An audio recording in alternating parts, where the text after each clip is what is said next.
Hi, if you want to watch exclusive content with hot girls that you won't watch on YouTube, namely where Naruto roasts Kushina and Mikoto and many other hot girls without restrictions, then visit my Boosty channel at the link in the description.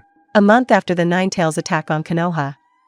The weather was perfect that day, the sun poured its warmest rays on all the villagers, and a light cool breeze only added to the pleasure of the walks.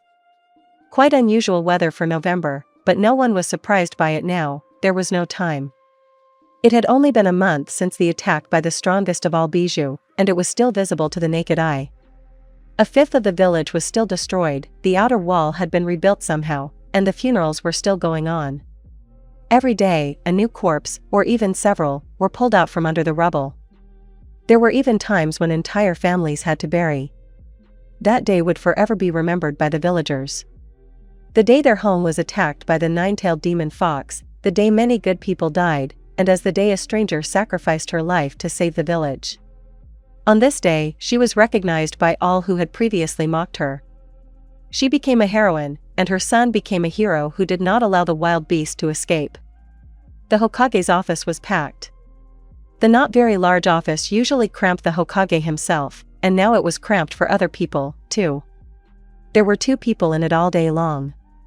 The 3rd Hokage, Sarutobi Hiruzen, and the 4th, Namikaze Minato. Please forgive me. There was another person in it, albeit tiny, but he made much more noise than all the villagers who were rebuilding the destroyed buildings. It would seem that this prevented the Kage from doing his immediate business, but this was not entirely true.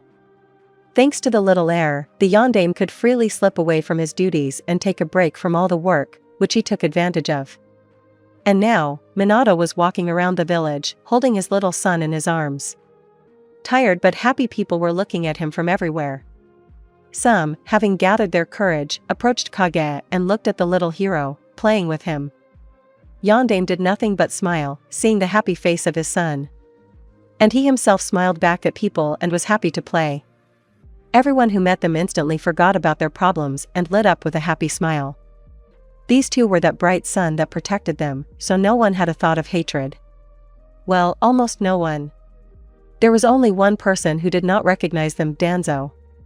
Although now he preferred to sit on the sidelines and not interfere, now everyone had a lot of work.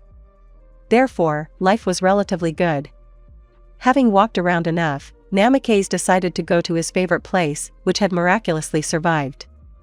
A shabby sign stood neatly at the entrance, and the inscription on it indicated that Yondaime had come to the right place, Ichiraka Ramen. Without thinking, Namikaze entered. He was greeted with a look no less welcoming than on the streets. After a short nod, the owner of the establishment, who was also the cook, disappeared. A couple of minutes later, he returned with a large plate of miso with pork. Having eaten heartily, Namikaze exchanged a few words with old man Tucci, the owner of such a simple establishment, and returned back to the residence. A pile of dust, a pile of papers and a stuffy small office awaited him again. But this was just a side effect of his position, which he, even if he wanted to, could not refuse. Returning to the residence, Minato handed his son over to his temporary nanny, who had been watching over the child during the peak of his work, and got down to business. 3 years flew by so slowly. The boy grew up and began to demand more and more attention from his father, but he was not burdened by it at all. He was only happy to be with his son and tell him about this or that. And today Naruto came to his father's residence. Once again, casting a displeased glance at the boy, the secretary let him into the office. He made a strange face, smiled happily and entered. "Dad, I want to Kufat," the boy declared from the doorway. He knew the way from home to the residence by heart. He could walk it with his eyes closed. "Who's there?" Minato asked, as if he didn't see anyone, squinting and looking everywhere but at his son. "Dad, I'm here." The boy waved his arms, trying to jump higher than the table. The 4th one smiled, shook his head, and then carefully picked up his son. "Kufat?" Imitating the child, the contented father asked. The boy nodded in agreement and hugged his father tighter around the neck. The latter, shouting to his secretary that it would be too late, jumped straight out the window, without waiting for an answer. A couple of minutes later, the duo reached Ichiraku. As luck would have it, their tastes coincided. That's why this ramen shop became their common place. They went there only together, without strangers or guards. And now, one of them entered, and the other drove inside, and at the same moment they smiled. Tucci laughed happily and went off to prepare the order. "Dad, come on, how do you walk on the wall?" Sitting down next to his father, the boy asked, remembering how he saw his father running up to his office from the other side of the residence. "I concentrate chakra in my legs and thanks to it I can walk like this," Minato explained, thinking that the child would not understand what was being discussed now, rubbing the boy's head. He lowered his head and rubbed his nose a little, looking at his father from under his forehead, pursing his lips. After sitting like that for a while, he asked a new question. "And the chakra is that little blue thing that goes off when you walk along the wall?" The fourth laughed. He liked listening to his son, and especially how he managed to pronounce some words.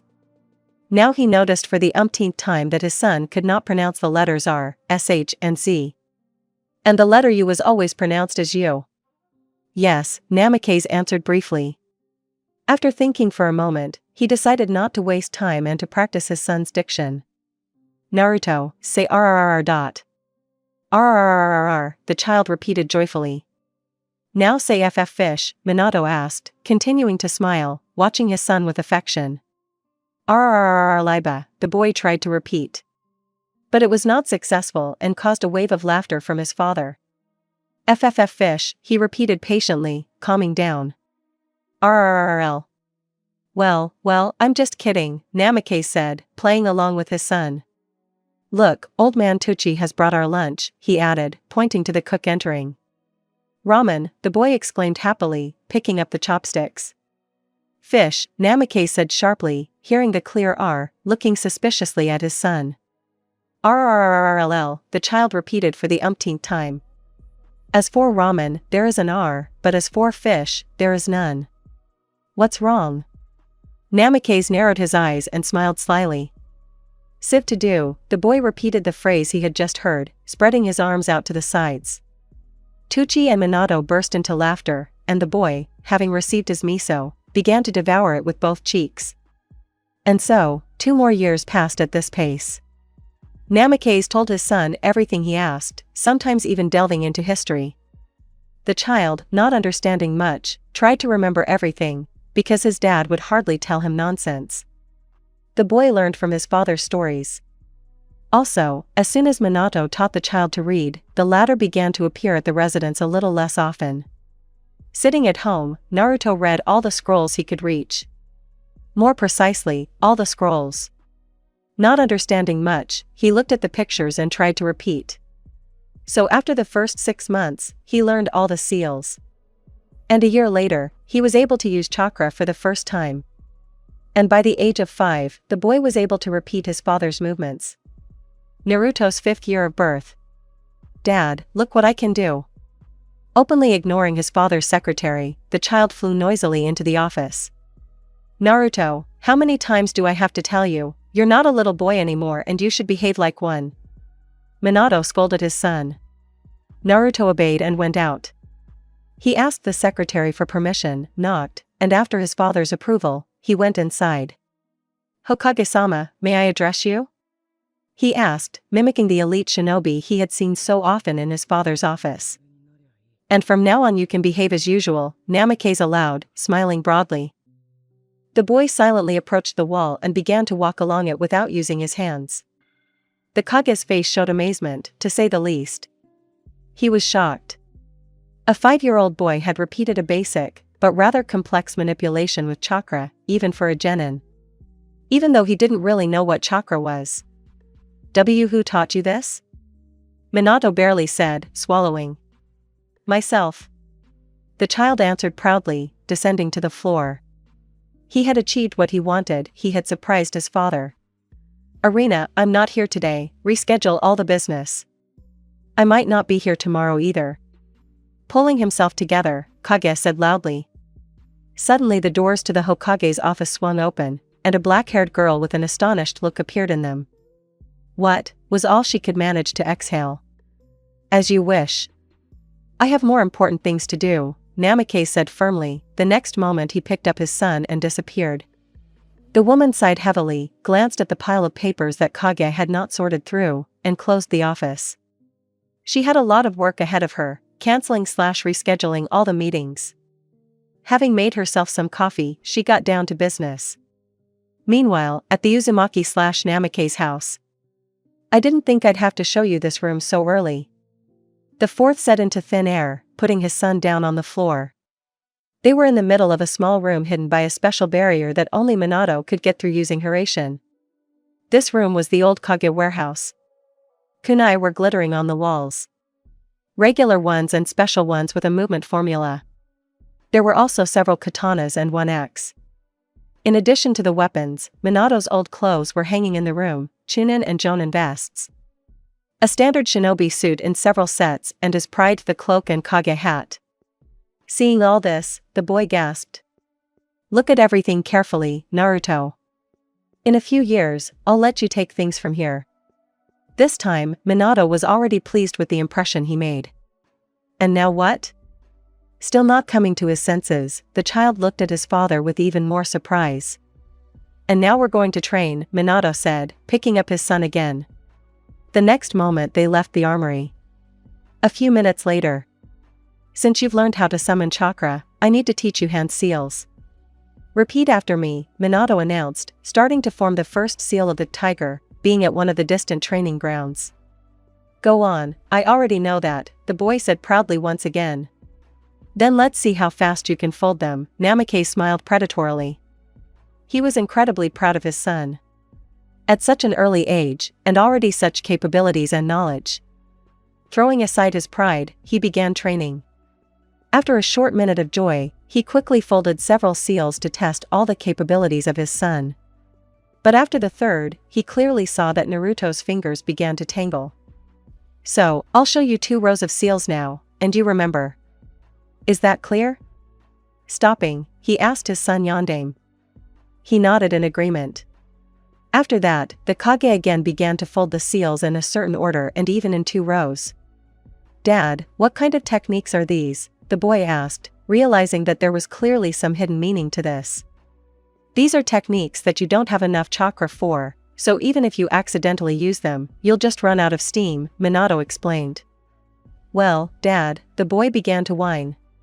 "Repeat the first row for me," Namake's ordered sharply. The boy tried to repeat, but made a mistake at the end. After a few attempts, he succeeded. After that, Yondaime watched and made him hone the speed of stamping seals to automatism, showing by his own example. A few hours later, the boy's fingers were already tangling. He hadn't thought that achieving such speed in stamping seals was so difficult. So, taking a short rest, he persuaded his father to show him the techniques that these seals caused. "Here's a stone for you. Step back and throw it at me," Minato ordered, handing the boy a small stone. The child, looking at his father as if he were an idiot, did not resist and obediently threw it. Before it could fly up, the stone was sucked into a small funnel, and then flew far behind the Kage and fell into the water. Naruto's mouth dropped open in surprise. "And the second one?" he asked, trying to come to his senses. The next moment, Namake's took out a shuriken and, throwing it towards the river, made the necessary seals. A moment later, 1 shuriken turned into 10. The child simply sat down on the ground in surprise. He did not expect his father to teach him something so cool. "What do you say?" Minato turned to his son with a satisfied look. "Holy shit. Are you going to study with Dad?" Yondaime asked, stretching.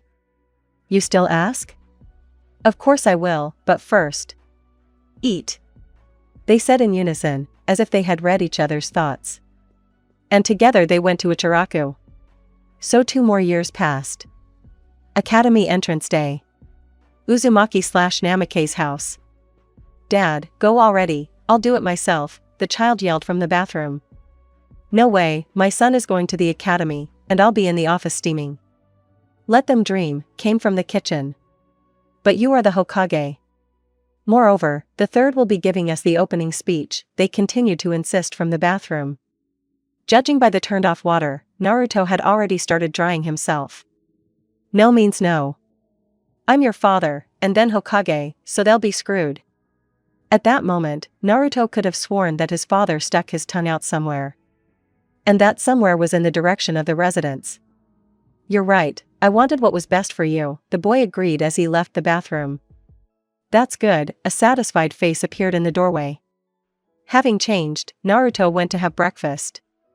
His father in an apron, a home t-shirt and short shorts always made the boy burst into laughter, and this time was no exception. And it was even funnier when Namikaze made faces and played with cutlery, although because of this he cut himself several times, clearly showing how not to do it.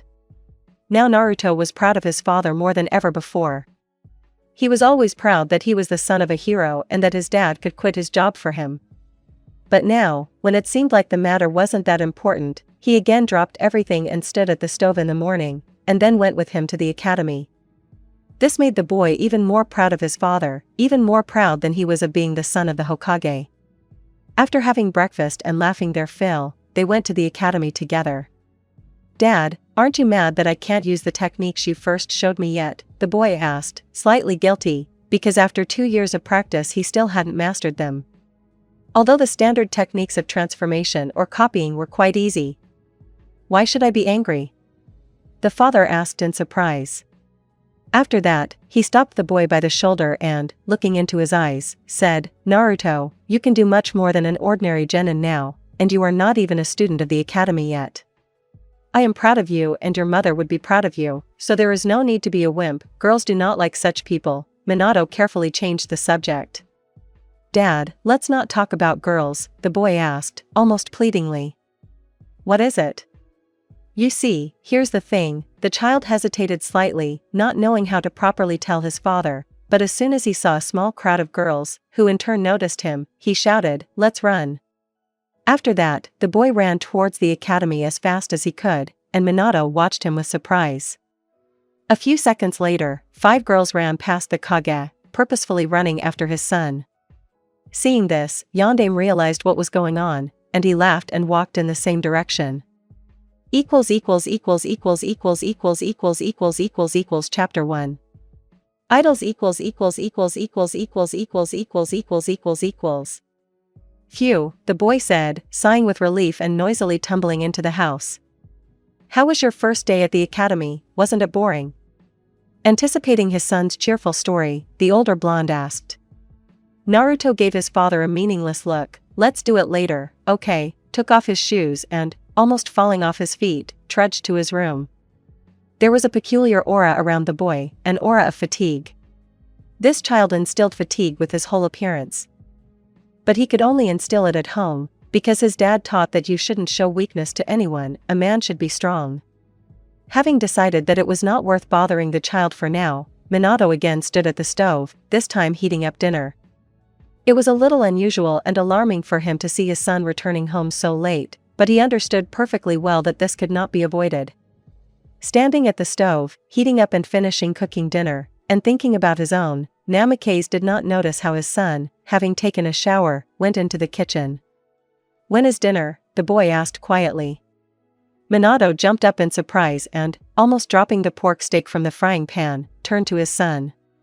Shaking his head in relief, as if he was glad that he had not seen some kind of monster there, the fourth returned to cooking. In about 20 minutes, the head of list said calmly, turning to his son and throwing him some fresh carrots to chew on. "You were asking how my day went."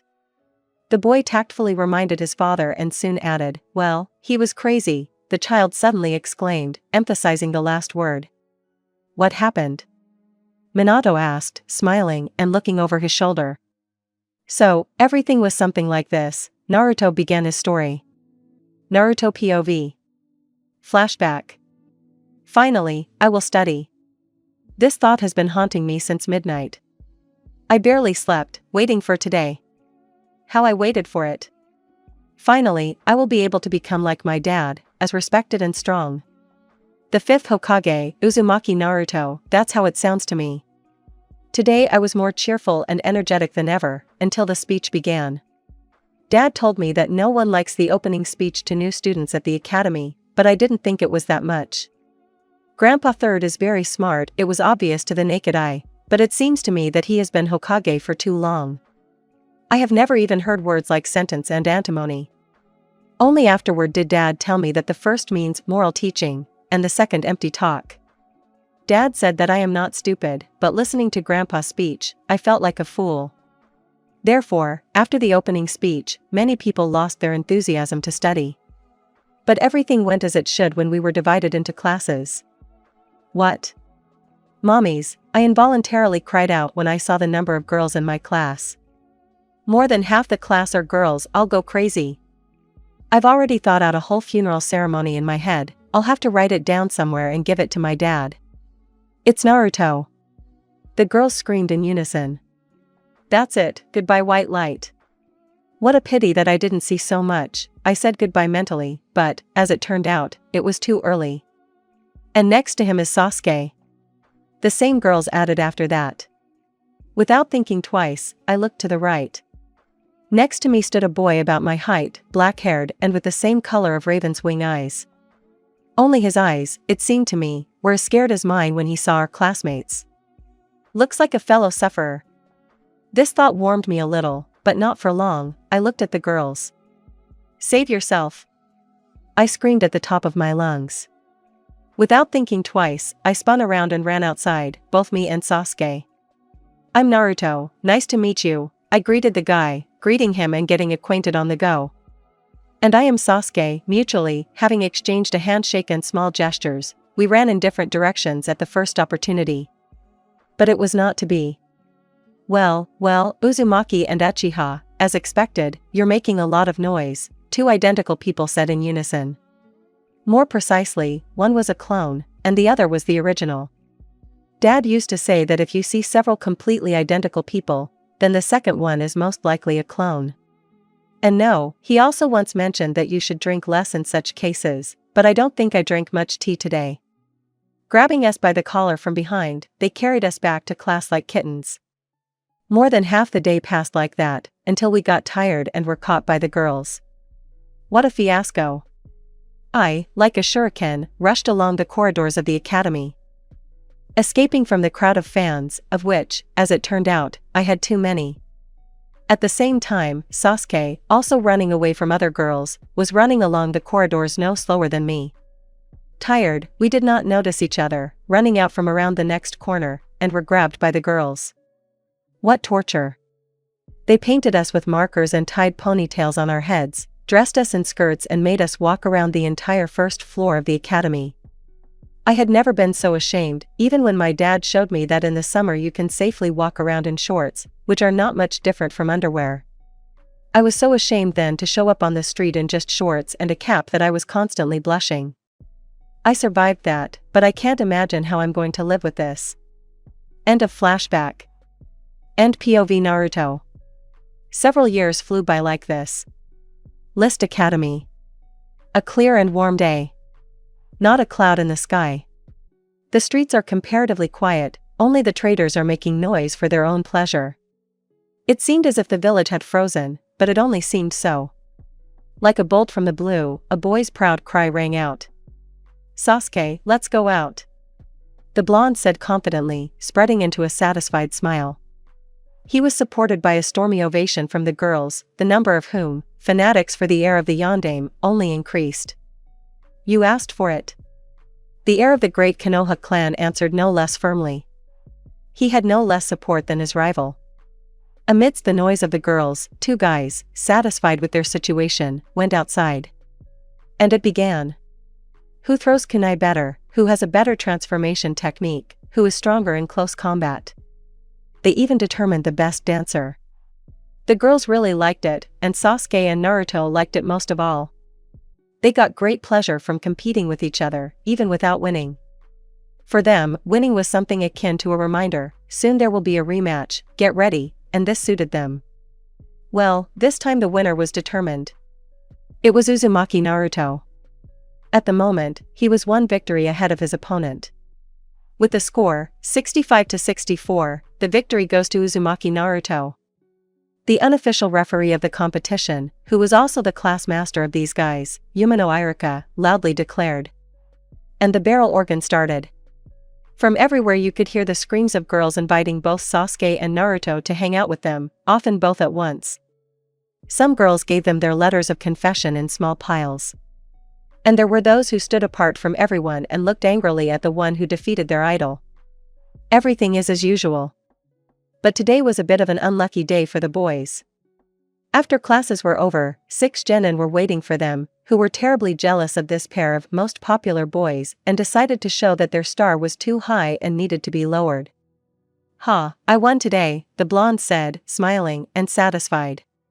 "He's lucky, and he's happy," the brunette said, showing his composure. "Well, yes, 65 times lucky, of course," Naruto grimaced and began to nod in agreement. "You bastard," he threw his bag aside, pounced, and began to lightly beat Uzumaki Uchiha. So, what kind of kindergarten is this?" One of the genin who approached from the side said with a face of complete displeasure and the tone of an angry bear. "So, instead of us, they chose 2 such clowns as their idols, how ridiculous," another one said no less discontentedly. "I'm wondering, should I just break their noses or give them a worse beating?" the third one chimed in, helping to surround the 2 boys. Then 3 more came up, with equally dissatisfied expressions and angry voices. The 6 of them surrounded the 2 boys, who stood up and watched in silence until everyone had gathered. "Well, we had to wait for you for so long, we even started to miss you," Sasuke said arrogantly, stretching his neck and hands, after waiting for everyone to gather. "They're definitely genin, but so indecisive. I think it's clear to me why you're not popular. Who would fall for those who are afraid to do something?" Naruto added mockingly. There was nothing more to say.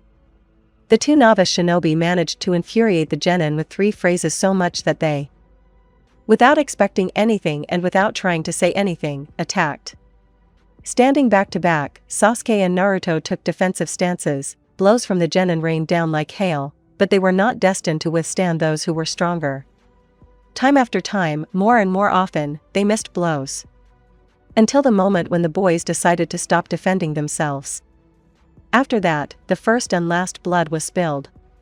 Deftly avoiding the blows of the senpais, the 2 academy students, having waited for the moment, quickly delivered a series of blows to one of the genin, and then circled again waiting for the moment.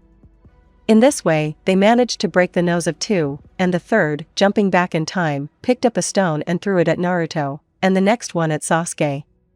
From the strong and sharp pain, the boys, barely holding back tears from the pain, fell to the ground. Sparing no effort, the genin kicked them until a scream was heard. "Someone is being beaten up there." The voice was a girl, no older than the beaten duo. Then came the screams of the adults, who in a couple of minutes had caught all the genins who tried to escape. And the young lady, throwing down her books and notebooks, hurried to help the beaten ones. But they no longer heard or saw anyone. Their consciousness had left their bodies. Chapter 2. New girl How is he? The man asked anxiously. "Everything is fine, nothing to worry about. In the morning he will annoy the nurses, as always," the doctor tried to cheer up his interlocutor. "And what about the second one?" the head of the list asked no less anxiously. "2 fractures, many bruises, and contusions, but otherwise healthy as a bull, or rather a calf," the doctor said cheerfully, trying once again to calm the 4th. Minato sighed with relief. Seeing that his interlocutor had finally relaxed, the man in the white cloak disappeared without a trace around the nearest corner. Sitting quietly on one of the several chairs placed along the wall, Yondaime closed his eyes. In the morning he would have to meet with the vultures. That's how he dubbed the mothers of children who came to him to sort things out, and that would require a lot of strength. The building he was in now, and where his son was peacefully snoring, he could call his second home. Oh, and he had to be here often, because Naruto was not just a boy, he was a natural disaster, however, like all children. He had once heard that if you consider every problem an interesting adventure, then life becomes easier. But this does not work with Naruto. With him, it is not an interesting adventure that happens, but a whole complex of events. How could he climb a tree for a ball? While climbing, the boy received 2 bruises and cut himself in 3 places on the branches. And after he got down, there were twice as many wounds. But it was just a cherry. It had become a common thing for Minato to see his son all bruised and scratched. Although being in the hospital is not a habit for him, and it is unlikely that he will become one. Mentally preparing himself for not the most pleasant communication, Yondaime fell asleep. "Dad, wake up. Let's tease the nurses again." The child's clear voice rang out throughout the corridor. "Hello, Naruto. I see you weren't embarrassed by the fact that you and Sasuke got beat up yesterday," the boy's father said, stretching and yawning, half asleep. "Well, how can I say it? It's a shame of course, but they were bigger and there were more of them, so there's no need to worry. We managed to give them back, and that's good," Naruto answered, smiling from ear to ear. "That's good. I thought you'd be upset," Minato admitted honestly. "Did you go to Sasuke?" "Yes, he's fine. Itachi said that Sasuke was hit harder, so he'll be in the hospital for a couple more days, but he's still sleeping," Naruto answered, a little upset. Just for a moment, but it seemed to Namikaze that his son's eyes had become fiery, and then their previous color returned. This worried the head of the leaf, but he still decided not to do anything for now. "There he is. Esteemed 4th Hokage, would you care to explain what happened yesterday?" The angry scream of a woman echoed through the corridor. Minato sighed heavily, stood up and headed towards the exit. He didn't really want to show what kind of dad Naruto could be when he protected his son. "By the way, Naruto, go to the academy today, meet your new classmate," the hero of the leaf said as he said goodbye. "Okay," the boy exclaimed joyfully and ran ahead of his dad to the exit. A few minutes later, the child reached the academy. Despite the fact that it was hot outside and the cool breeze was a temporary salvation, Naruto was not even out of breath. The interest of a new acquaintance overcame any fatigue in this boy. It was the same when Sasuke introduced Naruto to Itachi. But now is not about that. Since today was a day off, there were no students at the academy, although several lagging or eager to succeed were training nearby, on dummies. Remembering that when he was new to the academy, his dad had immediately taken him to meet the teachers, Naruto headed to a sort of teacher's room. Arriving there, the child looked around. The last time he had been here was about 3 years ago, and then he had not remembered much, but now he tried to remember as much as possible, because dad taught him that when you are in an unknown place, the main thing is to remember the location of most objects, then it is easier to run away. Having remembered the location of the vases and their number, by the door and on the windows, the approximate length of the carpet and the bend of the turn, he knocked on the door. There was approval and the boy entered. After a short dialogue, Naruto found out where the new girl was now and left the room. It turned out that all the formalities of enrollment were observed and the girl was taken to eat. Remembering the nearest snack bar, the child rushed there. Finding himself at the entrance to a small restaurant with the intricate name Mansar, Naruto entered. Waiters were bustling about everywhere, carrying and taking orders, guests were making a decent noise and drinking. Everything was like in any other diner, nothing special, except for a huge carpet on the floor in the form of the leaf emblem. Looking around, the boy noticed one of his teachers and deciding that the new girl should be there, he went there. Well, how he walked, he ran, almost knocking down waiters and waitresses, so Yumino Iruka noticed him a few moments after the start. "Naruto, stop running around the room." Iruka jumped up from his seat and literally yelled at the whole establishment. And then he bowed to all sides, apologizing, and sat back down.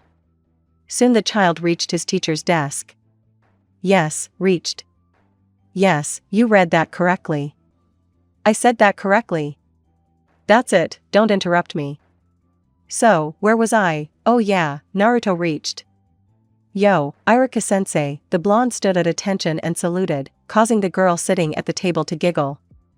"I'll give you a yo now," the teacher said threateningly, rolling up his sleeves and towering over the boy. "Whoa, boy, how can this be? Where is the world coming to, an adult offending a child?" Pointing his finger, Uzumaki said loudly so that those around him could hear him. Having pretended to be a good boy and showing his innocent eyes to those around him, Naruto mentally smiled predatorily. Yumino was again forced to bow and apologize to those around him, and the satisfied child sat down at the table, next to an unfamiliar girl. "I am Naruto Uzumaki, and what is your name?" the boy introduced himself with a friendly smile. "I'm Karen," the red-haired girl answered briefly, a little embarrassed. "Nice to meet you," Naruto said, hugging the girl, which made the first one go crazy and, without holding back, hit Uzumaki on the head. Don't touch me, the newly minted student of the academy yelled at her new acquaintance, and then added guiltily, sorry. Naruto was taken aback by the surprise and let the girl go. Then, remembering what time it was, he bowed goodbye and rushed off in the direction of the residence. Oh, this Naruto, just like his father, Yumino said with a sigh when the blonde left the room. Like your father? Why? Karen asked. He was like that once. As soon as he saw me, he would immediately say yo, Irika complained to the child, to which the girl only laughed. At the residence. Dad, it's training time, the child told his father, sitting in the office. What, already? Literally crawling out from under the papers and complaints, Namikaze asked again. The child's joyful face answered him. Well then, let's go. Nodding to each other and using the usual exit, that is, the window, the blonde duo left the office. The secretary silently entered the office, closed the window and, sighing, the door. This had already become a habit for her. The next day. Academy. A slightly cloudy day greeted everyone who decided to take a walk down the street. The sun, hiding behind the clouds, gave people the long-awaited freshness and coolness that they so desired, which is why the streets were somewhat overcrowded with people. Our little hero, in good health, was heading to the academy, humming a cheerful tune. Passing by familiar people, the boy repeated his father's movement, putting his index and middle fingers together. He quickly ran them from his eyebrow and towards the familiar one, thus greeting the person walking, which caused involuntary laughter in his direction. In this way, he himself was charged with positivity and amused those around him. Soon Naruto found himself at the academy. Hello, girls, saluting with his dad's gesture, the boy walked past the girls standing at the entrance. To which they quietly squealed and followed Naruto with their eyes, right up until he sat down in his place. Have you heard that they're transferring a new girl to us? The blonde heard a barely audible whisper. The source of the noise turned out to be the girls a few rows above. Yeah, they say she's beautiful, added another girl. You bet, Naruto added, deciding to tease his fans a little. What? You dated her? And what does that mean, do you like her? The girls started to talk, interrupting each other. Yeah, we met at the diner yesterday, Uzumaki answered contentedly. Do I like her?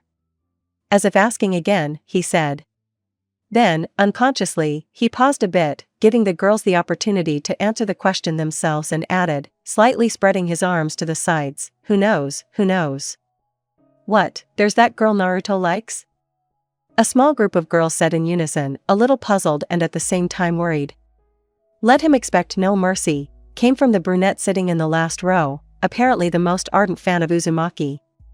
If Naruto says so, then she must be a beauty, came from a group of Sasuke's fans. And the girls in the classroom started making noise, the further, the louder. And the blonde did not utter another word, only smiled contentedly, stretched, and began to prepare for the lesson. Shortly before the bell rang, a young man appeared in the classroom. His black hair and t-shirt with a clan mark gave an accurate idea of the one entering, the youngest heir of the Uchiha clan, Uchiha Sasuke. And with him, to everyone's surprise, a new girl. Her fiery red hair was impossible not to notice, and small glasses added education and maturity to the girl. Allow me to introduce Uchiha Karen. Their appearance caused a storm of emotions in everyone present, without exception.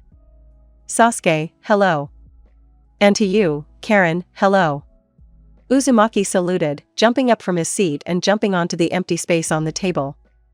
Hello, Naruto, the Uchiha replied, saluting in his own way, flicking his middle and thumb fingers, and then, as if shooting from his index finger, he shot Naruto, which caused slightly envious sighs from the girls. Why did you come together? Have you already fallen for the new girl? Kage's son loudly asked his friend who had just sat down. Hearing this, the girls began to make even more noise, while Karen just stood silently next to Uchiha, as if hiding from everyone. Almost right, the Uchiha heir answered, playing along with the blonde. He was just about to add a few more words when the teacher entered the classroom. Let's get our textbooks and prepare to answer. Today we're going over the First Shinobi War. The teacher said in a monotonous voice. And then added, who's ready to answer? Commentary on Chapter 2. New Girl. Sorry for the long absence of a continuation, studies and exams, damn them. Enjoy, if you are still reading me, of course. Chapter 3. Problem child The first half of the day flew by for our young heroes. And now it was time for lunch. As always, most of the students split into small groups and ate lunch in their company. Sasuke and Naruto, at their usual pace, separated from everyone else. It was inconvenient to have lunch when a bunch of eyes were focused on how the boys were eating. Having settled in the shade, not far from the academy, the guys began to eat lunch, chatting along the way. "Listen, Sasuke, how are you?" the blonde asked, throwing a piece of pork into his mouth. "Itachi said that you'll need to stay in the hospital for a couple of days," he added. "My brother is just too worried about me," the brunette replied, waving his hand. "If I scrape my knee, he'll say I need to stay in the hospital for a week." Uchiha babbled, eating onigiri. "Watch out," Naruto threatened jokingly, "we have another duel the day after tomorrow, don't you dare come to it beaten," the fidget added, lightly pushing his friend in the shoulder. "Look how you blushed." "I'll put you down even if you're wounded," Sasuke jumped up and chattered jokingly. "I had no doubt," the fourth son replied with a smile, finishing his miso with pork. "And no need," Uchiha said, sitting back down and continuing to eat his onigiri. He was a master of speaking, of course, but the boy's chest was giving off pain with every sharp movement. Broken ribs don't heal in a few days, and the brunette already understood that, but he didn't want to admit it to Naruto, because their competitions were the best fun of all, and skipping them, as it seemed to him, for such stupid things was nonsense. They would have spent the rest of the dinner talking and eating, if not for the girl's sharp scream. Jumping up and leaving their lunches, the boys ran to the source of the noise. It turned out to be, oddly enough, the new girl who was being bullied. "Don't touch me," the red-haired girl said angrily. Her disheveled hair and the overturned bento lying nearby said something. Hey, what's going on here?" The blonde boy, the first to arrive at the scene, started chattering, looking questioningly at his classmates. "That girl said that Sasuke belongs to her," one of the 5 girls who were bullying Karen yelled. "Is that true?" Uzumaki asked, turning to the current Uchiha. "No, they were the first to come. I just said that I was kindly accepted into the Uchiha clan and that's it," the girl answered, looking into the eyes of her savior. "Did she tell the truth?" Naruto asked, slowly turning towards the bullies.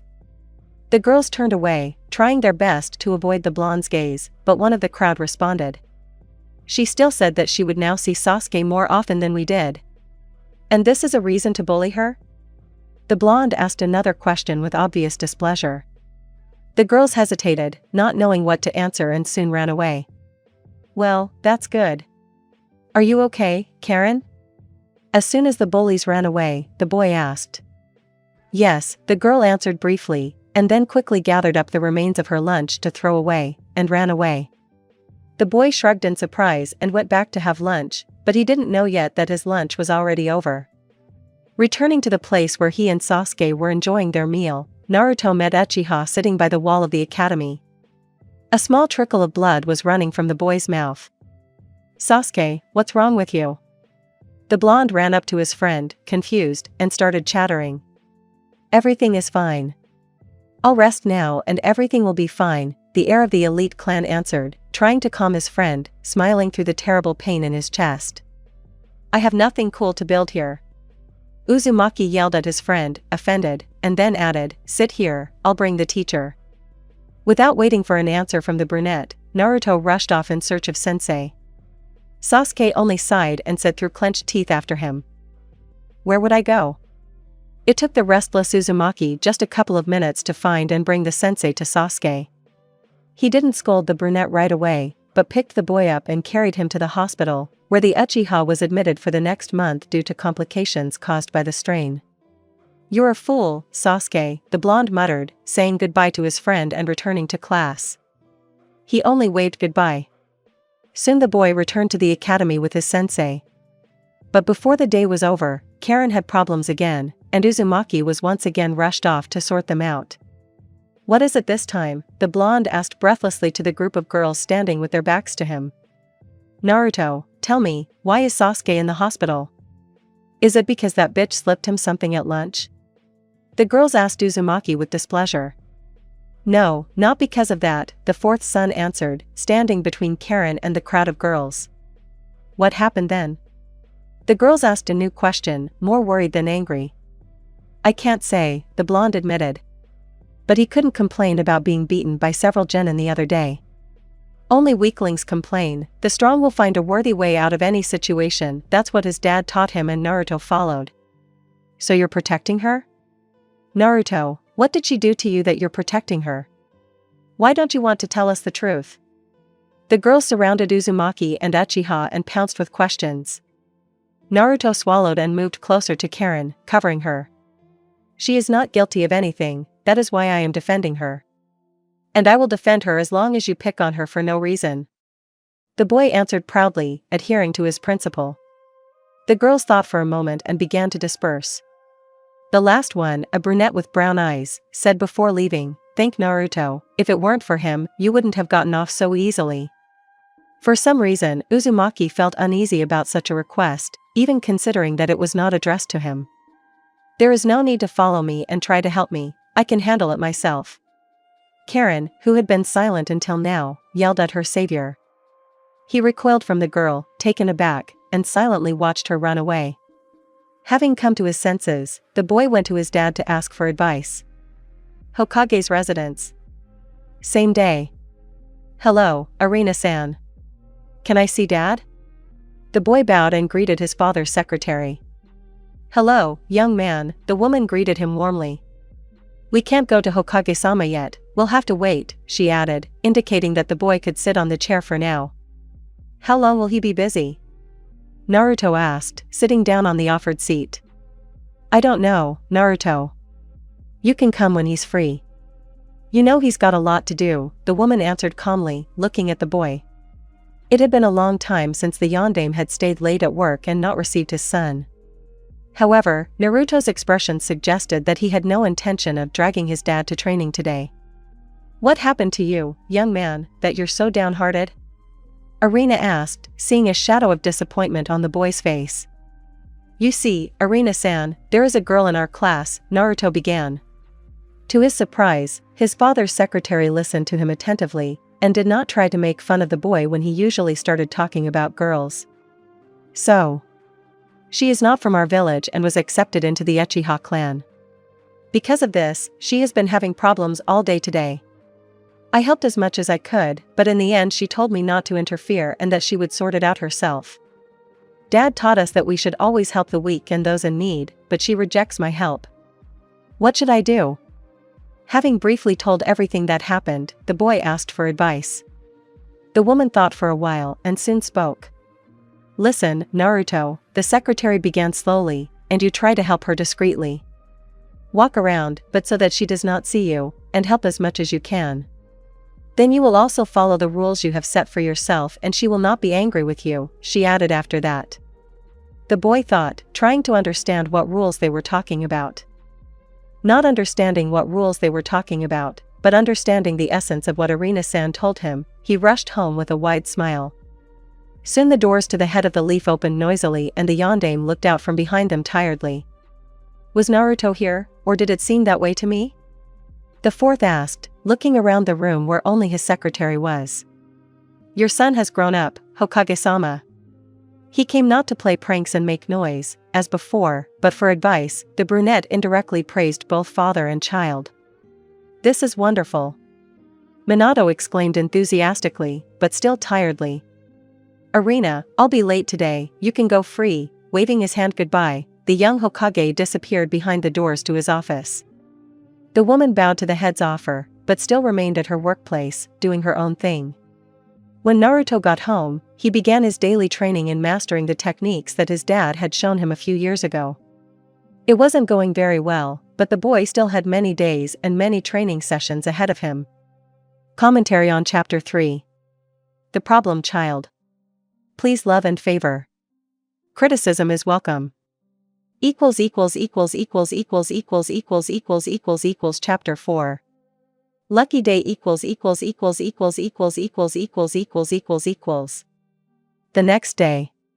Young Shinobi Academy. There was a lot of noise and hubbub in our little hero's classroom. The girls were talking nonstop about everything they could. And, of course, they couldn't ignore Karen and her prince with the blonde hair in their conversations. They came up with all sorts of ideas and guesses, but everything went down the drain when Naruto didn't show up at the academy, which upset his and other fans. After all, neither the Hokage's son nor the heir to the Uchiha clan were in class. The girls were even more upset when Karen showed up alone. Her fiery red hair stood out from everyone else, which terribly infuriated her classmates, who hadn't been happy before. It would seem that since the red-haired girl's protector wasn't there today, the girl wouldn't be allowed to study in peace, but everything turned out exactly the opposite. Even upon arrival to class, Karen explained to all the girls in a popular way that they should not touch her, otherwise she would leave them slightly skinned. But, as they say about a good flock with a bad sheep, one of the girls disobeyed her, which is why she paid for it right in the classroom. Deftly dodging the grab aimed at her, Karen caught the attacker by her dark braid and with a sharp movement tore out several strands. The attacker, a brown-eyed brunette, howled from the sharp pain, but a few moments later ran out of the classroom with tears in her eyes. There were no more people willing to try their hand, and the new Uchiha was allowed to calmly return to her place. A couple of minutes later, classes began, which, in general, went smoothly. After school ended, the children began to go about their business. Some went to eat, others to train, and others did secret things, spied on the opposite sex at the hot springs and baths. Children, what can you expect from them? But there was one little individual who stood at the entrance to the academy and ignored everyone who left the building, right up until the last student left this educational institution. She looked quite striking, all because of her scarlet hair. This little girl was very upset about something, although she tried not to show it. All she did was tap her fingers on the bench she was sitting on and adjust her glasses, which were constantly slipping down. As soon as the last student left this school, with a special direction, Karen got up from the bench and went to one of the trees located nearby. And what, or who, do you think she was looking for there? Naruto, you half-baked spy, get down from the tree, now. The girl demanded, looking at the latter with a furious gaze. It seemed that if she had the opportunity, she would throw lightning bolts left and right. But there was no answer to the girl's statement. She repeated her demand once again, stamping her foot and pointing to the place next to her. And again to no avail. The little beast was seriously enraged by what was happening. She knew for sure that the boy was somewhere in the tree. But even after examining it several times, she did not see the blonde. In addition to childish rage, a little curiosity woke up in her. After all, she knows that here, in this very place, is the source of that light chakra that emanates from Naruto, but for some reason she does not see the owner of this energy. Not believing her eyes, the girl climbed the tree to finally make sure that there was no one there. But without rising even a couple of meters above the ground, she fell. Fortunately, her blonde knight was really nearby. Using the transformation technique, the child turned into a small stone and hid in the bushes, under that very ill-fated tree. Catching the plum that was falling from the tree, the boy smiled mischievously, which made the girl, who was furious until now, embarrassed. Be more careful next time, okay? Landing and placing the victim on the ground, he stroked Karen's head a little, then winked at the latter, causing her to blush even more. The girl only nodded sheepishly in agreement, unable to find the necessary words. The little beast's thoughts were rushing from one side to the other, as if deliberately not letting herself into her hands, so that she would not accidentally ruin the touching moment. Naruto, having carefully landed with the new Uchiha and having put the latter on the ground, quickly disappeared behind the nearest fence, saluting, in parting, with his signature gesture. The girl was left in proud solitude to deal with the cloud of thoughts that suddenly flooded her. Some time later. The village chief's house. Minato was cooking for his own pleasure, occasionally glancing at the time. Today he had much less to do and could afford to pamper his son. For the last year, such a simple activity as cooking had brought him unprecedented pleasure. Before Kushini's death, the young Hokage could barely cope with scrambled eggs and chops, but now he could cook relatively tasty soup and make cutlets. But even so, no one cancelled the visit to Old Man Tucci, and once a week the blonde duo would definitely visit the ramen shop. As soon as the doors to this bright and joyful abode swung open, Yondaime almost dropped the frying pan from his hands, out of fear. The older blonde, carried away by cooking pancakes, did not notice how his son arrived home. Naruto almost flew through the doors. It was obvious to the naked eye that something very good had happened at the academy. While waiting for his heir to take a shower and change clothes, Minato finished cooking. The result was a rather small, but very tasty-smelling mountain of pancakes smeared with strawberry jam. As soon as Naruto was ready to eat with his father, the Hokage turned off the frying pan and placed the fruits of his labor on the table. Seeing that he was allowed to start eating, Naruto thanked for the food and began to gobble up the last of it. The first small giggles were heard at the table in the direction of Kushini's son, as if he looked like a hamster. The boy didn't keep himself waiting long and parried such an attack with the phrase that his dad, just like him, gobbles up these pancakes with both cheeks. Having finished chewing, the blondes burst into short-lived laughter, and then began eating again, as if competing with each other to see who could eat more. The pancakes, as well as the apple juice for them, disappeared within half an hour. The two sons of the village hidden in the foliage were now simply sitting at the table and chatting. Naruto was telling how he had used henge all day today and wasn't even tired. Minato reproached his son for reckless use of chakra and skipping the academy, but knowing that his son already knew almost the entire academy program, he didn't get angry for long, and instead decided to show the boy a new technique. A few minutes later, the training ground behind the Yondaime estate. The two blondes arrived at a fairly large green clearing. An ordinary green wasteland, which are abundant in Konoha. No mannequins, no targets, nothing. Sitting on the green natural blanket, Naruto listened attentively to his father. After a short explanation of how exactly the technique is done, the fourth Hokage applied it in practice. A moment later, two Minatos were already in front of the eyes of the hero's little son. The boy tried not to look upset, but displeasure still appeared on his face. The boy's interest had definitely waned, but there was still a small part of hope in him that this was not all or that the technique had its own peculiarities. And indeed, the technique was far from simple. It turns out that the experience gained by the clone, after the latter's dispersal, is transferred to the original. This means that if the child succeeds in such a technique, he can leave the clone to train while he himself attended the academy.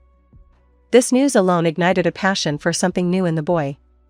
And when he found out that it really was a full-fledged copy, which could, just like the original, fight and use techniques, the child's happiness knew no bounds. "Naruto, listen to me carefully," Yondaime demanded, seeing that his son was somewhere in the clouds with his thoughts. The boy tried to return to his previous calm state, but the wide smile of joy just didn't want to leave the child's face. Minato sighed heavily, shaking his head. If there was one thing Naruto loved, it was training and learning new techniques more than anything. This technique has two big minuses. The first is that your chakra is evenly divided between all the clones. This means that the more you create, the less power you will have left. The smile on the child's face disappeared, giving way to thoughtfulness. Taking the cake as an analogy, as all his chakra, Naruto began to think. But really, the more pieces you cut, the smaller they will be. "Listen, Dad, isn't it possible to regulate the amount of chakra I want to put into a clone, like with the wall-walking technique or mirror clones?" The child asked, not understanding why the chakra was divided equally among shadow clones, and not by the preliminary decree of the user, as in the case of mirror clones. In general, it is possible, but these are too complex manipulations with chakra, even for experienced Irionen or sensors. Even based on expediency, it is not profitable.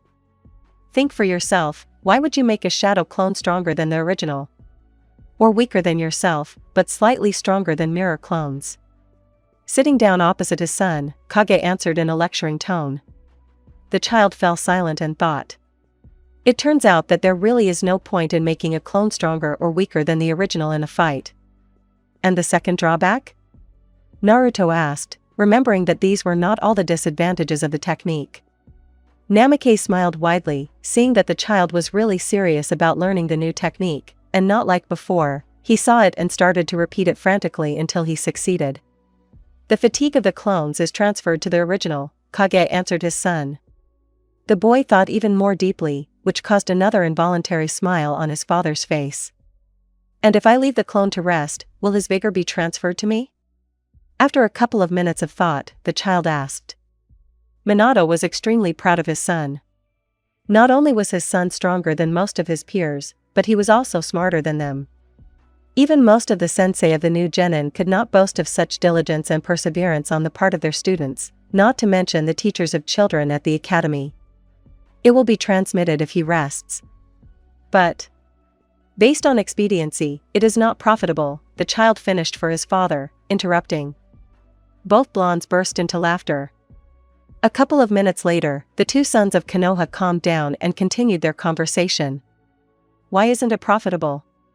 Kage asked, resting his head on his fingers, which were clasped together.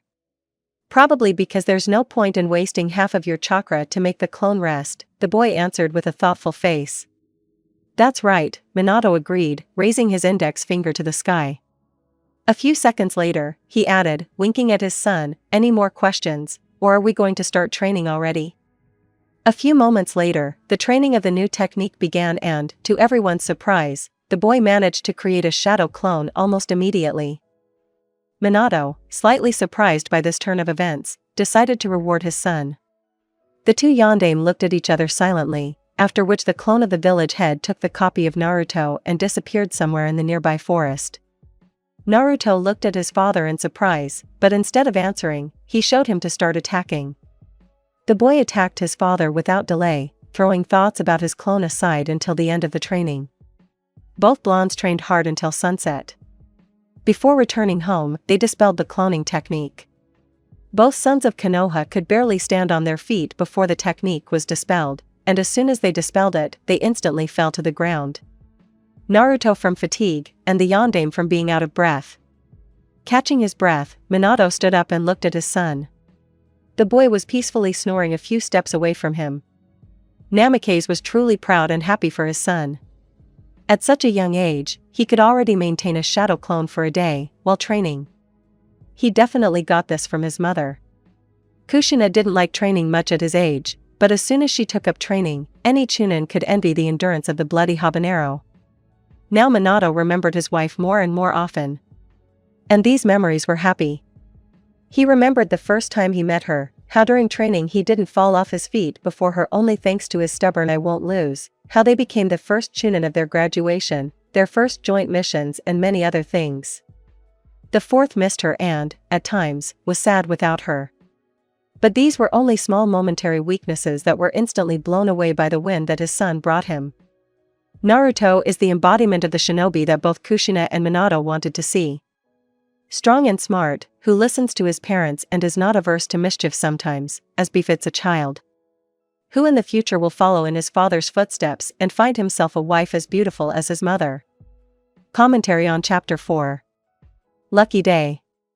Bowing my head, I apologize for the delay. All these things. But that's not what I'm talking about now. I hope the chapter was worth your wait, dear readers. Enjoy reading, don't forget to comment.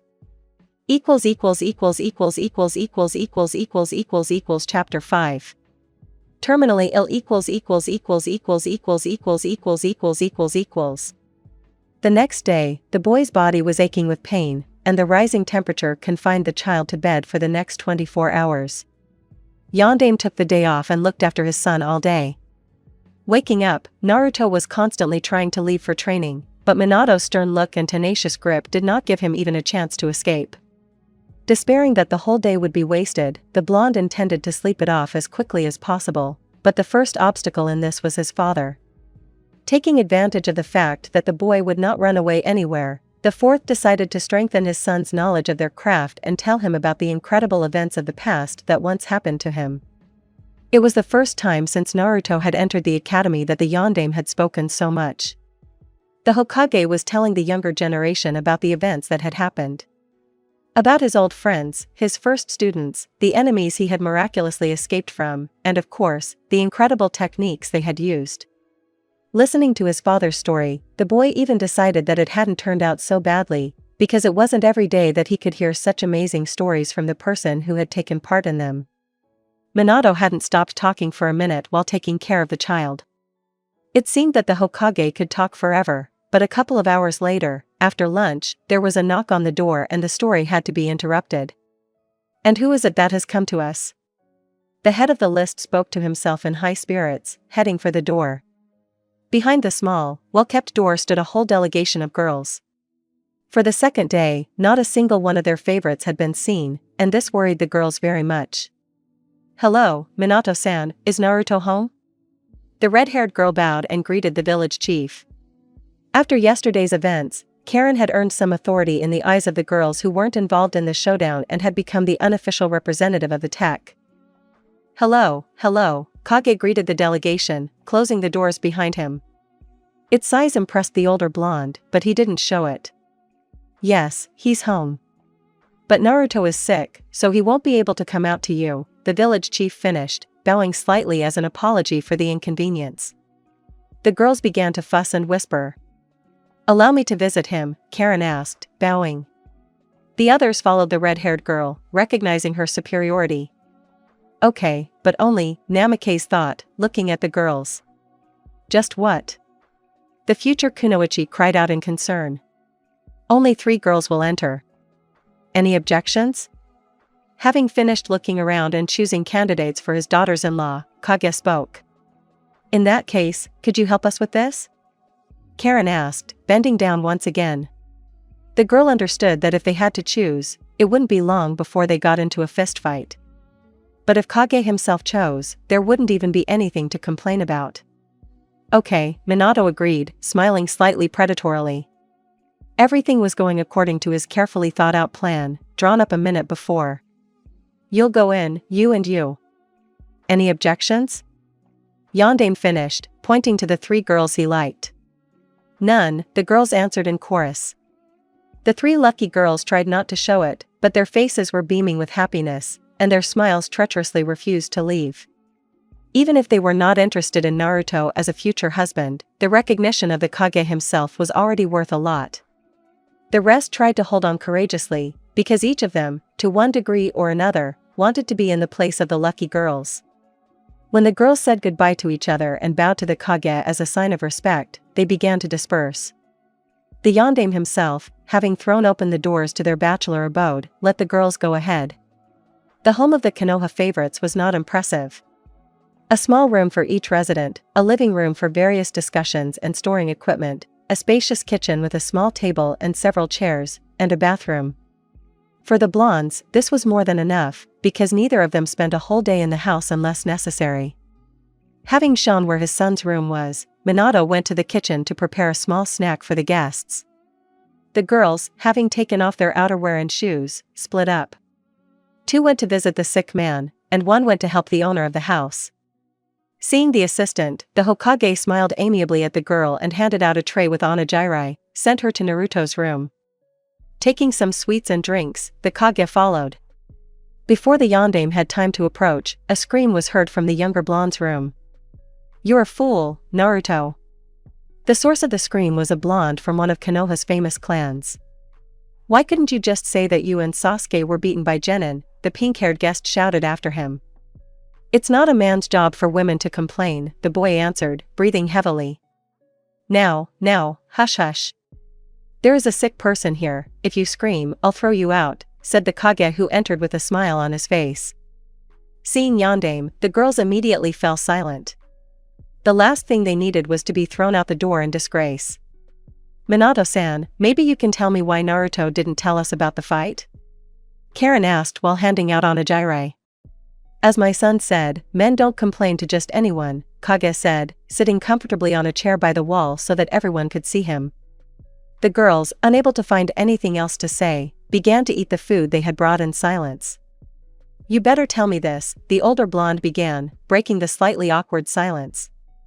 "How are you doing at the academy? How are Naruto studying?" The girls hesitated, searching for a suitable answer. There was silence for a few seconds, which was broken by the younger blonde. "Dad." The boy tried to say slightly disapprovingly, after which he added, "Sakura and Ino are the best among everyone in the theoretical part, and I am with Sasuke in the practical part, I already told you." The guests breathed a sigh of relief. They felt awkward bragging about their achievements right in front of the village chief. "So that's how it is," Kage said, making a thoughtful expression, after which he added, "Then tell me about Naruto. How does he behave? What interesting stories have happened with his participation?" Ino and Sakura had no problem with this question. During their 3 years of studying together, many stories had happened, even more interesting than the one that happened during their admission to the academy, where Naruto and Sasuke were dressed up as girls and painted with felt-tip pens. Karen listened silently to the adventures of the omnipresent and trouble-finding blonde, sipping green tea. After the recent incidents, the blonde had interested her greatly and it was very appropriate to hear about him. Minato laughed heartily, listening to his son's troubles. Finding problems where, it would seem, there could be none, was definitely from Kushina. The great Kage's wife had been just as much of a daredevil in her time. So, while talking, a few more hours flew by and it was time to say goodbye. Sakura and Ino shyly kissed the patient on the forehead and said goodbye and left. Karen only came to say goodbye to Naruto after helping to clean up the remains of the food. "I won't kiss you," the red-haired girl protested, pouting and turning her back to the patient. "Then at least give me a goodbye hug," the boy said, grimacing in the smile that was accessible to him and rising slightly. "This is the last time, remember," the girl firmly declared, then turned around and quickly hugged the sick man, running out of the room. A moment later she appeared in the passage again. True, only her hand and part of her back were visible. "Get well soon," Karen said, feeling indirectly guilty for her classmate's illness. Then she waved goodbye and began to leave. "Be careful, okay?" Naruto said, barely standing at the doorframe, when the scarlet-haired girl was about to leave the house. "You're worrying about the wrong one," the guest said, proudly straightening her shoulders. "Maybe," the blonde answered briefly, after which he disappeared behind the door to his room. "Fool," Karen muttered under her breath and left the village chief's house. "Just look at him, he's a Casanova, trying to hit on so many girls," Minato said with a wide smile on his face, entering his son's room. "Very funny," the younger blonde boy pretended to be offended and turned away to the wall. "Why is that?" "At your age, it's time to start thinking about girls, since you'll soon be graduating from the academy." Standing by the window and watching the last guest, Yondaime continued speaking. "I won't have time for them until I surpass you," the boy firmly declared, turning to his father. "You gave me your word," the Hokage supported his firstborn's aspirations, to which he received an agreeing nod. "Well, now rest," the Kage added and left his son alone with his thoughts. "And I will find myself the best daughter-in-law and the best wife for you," Yondaime firmly declared to himself, washing the remaining dirty dishes. Months later, Naruto returned to the academy, just a couple of days before the exams began. After he recovered, he spent the remaining time training until exhaustion with one of the jonin assigned to him.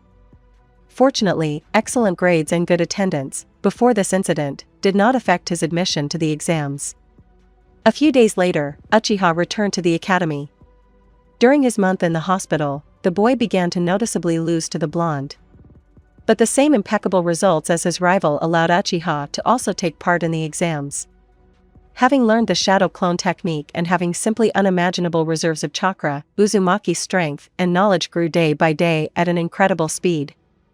And as soon as the genin exams ended, no one was surprised that the son of the hero of the village received the highest score among all the students and all the subjects.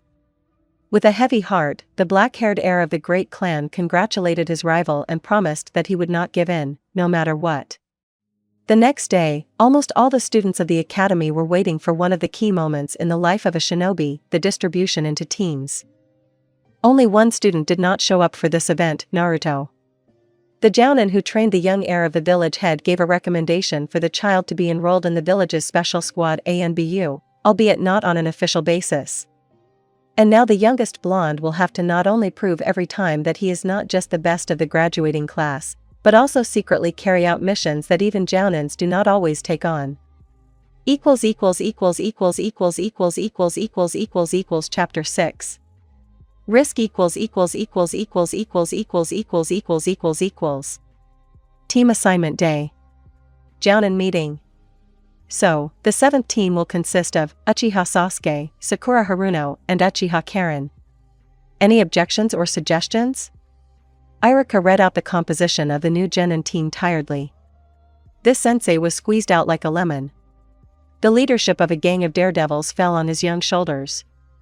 Fortunately, the rivalry between Uzumaki and Uchiha somehow calmed the other children, and gave the teacher himself time to catch his breath. Finish up, Irika. You are the teacher who sat until dawn with lists and grades in order to distribute the genin into teams as objectively as possible. We all understand this, and thank you for your work, Yondaime spoke, standing up from his seat and bowing. The village head was supported by thunderous applause. Our Hokage is absolutely right, stop overworking yourself. We don't care what team our children are on, because we know that they weren't on it because someone's dad is the Hokage. The white fang of Konoha intervened, raising the whole meeting on its ears. The Jonin, along with the fourth Hokage present, burst into laughter. Just look, a father has been found. The eldest Inuzuka said, barely holding back tears from laughter. Kakashi only pulled his mask higher and buried his nose in a book, so as not to make himself even more of a laughingstock. He wanted to speak on behalf of all the Jounin and give a touching speech, but it turned out to be a performance with elements of comedy. No, of course, he got his point across to Yumino and those around him, but that in no way changed the fact that the main one, I'll get married only after I release at least one genin team, spoke so pompously. And his gesture to hide only further provoked those around him and raised a new wave of laughter. That's enough already, otherwise, look, before a year passes, we'll be dancing at Kakashi's wedding. Konoha's yellow lightning tried to calm everyone down after a while. Indeed, first things first, and then we can go have a bite to eat and drink, Hokage Choza supported. Yes, we know you'll have a snack, and Noichi put in his 2 cents, which caused another wave of laughter. The entire meeting of Jounin was more like a meeting of old friends than a meeting to discuss important issues. The Inoshikacho trio openly joked with each other. Kiba's older sister did not stop her light mockery of Hataki, even Hyuga and Uchiha did not stay aside and cleverly made fun of Aburame. Only Irika, who, due to nerves, could not join in the collective fun, and the fourth, who simply laughed, looking at the whole unfolding farce, remained on the sidelines.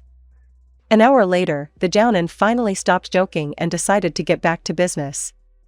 Well, since we've sorted out the genin teams, we'll look at the last question and everyone's free to go, Yumino said with relief.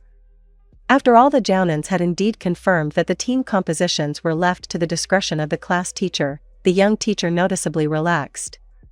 Let's first listen to the culprit of this question. Raven, Namikaze said to the whole room. A few seconds later, a shinobi appeared in the meeting room with a mask of a black-winged bird in his hands. So, what do you have to tell us, Itachi? The head of the Uchiha said sternly, raising an eyebrow and clasping his hands in a lock. He never gave any concessions to his sons, and he doesn't intend to. I strongly request the Jonin Council to consider the candidacy of Uzumaki Namikaze Naruto as a candidate for receiving the unofficial rank of ANBU, the eldest of Fugaku's sons calmly replied, bending down on one knee. Let's leave aside the question of why him and not your brother. What are your reasons?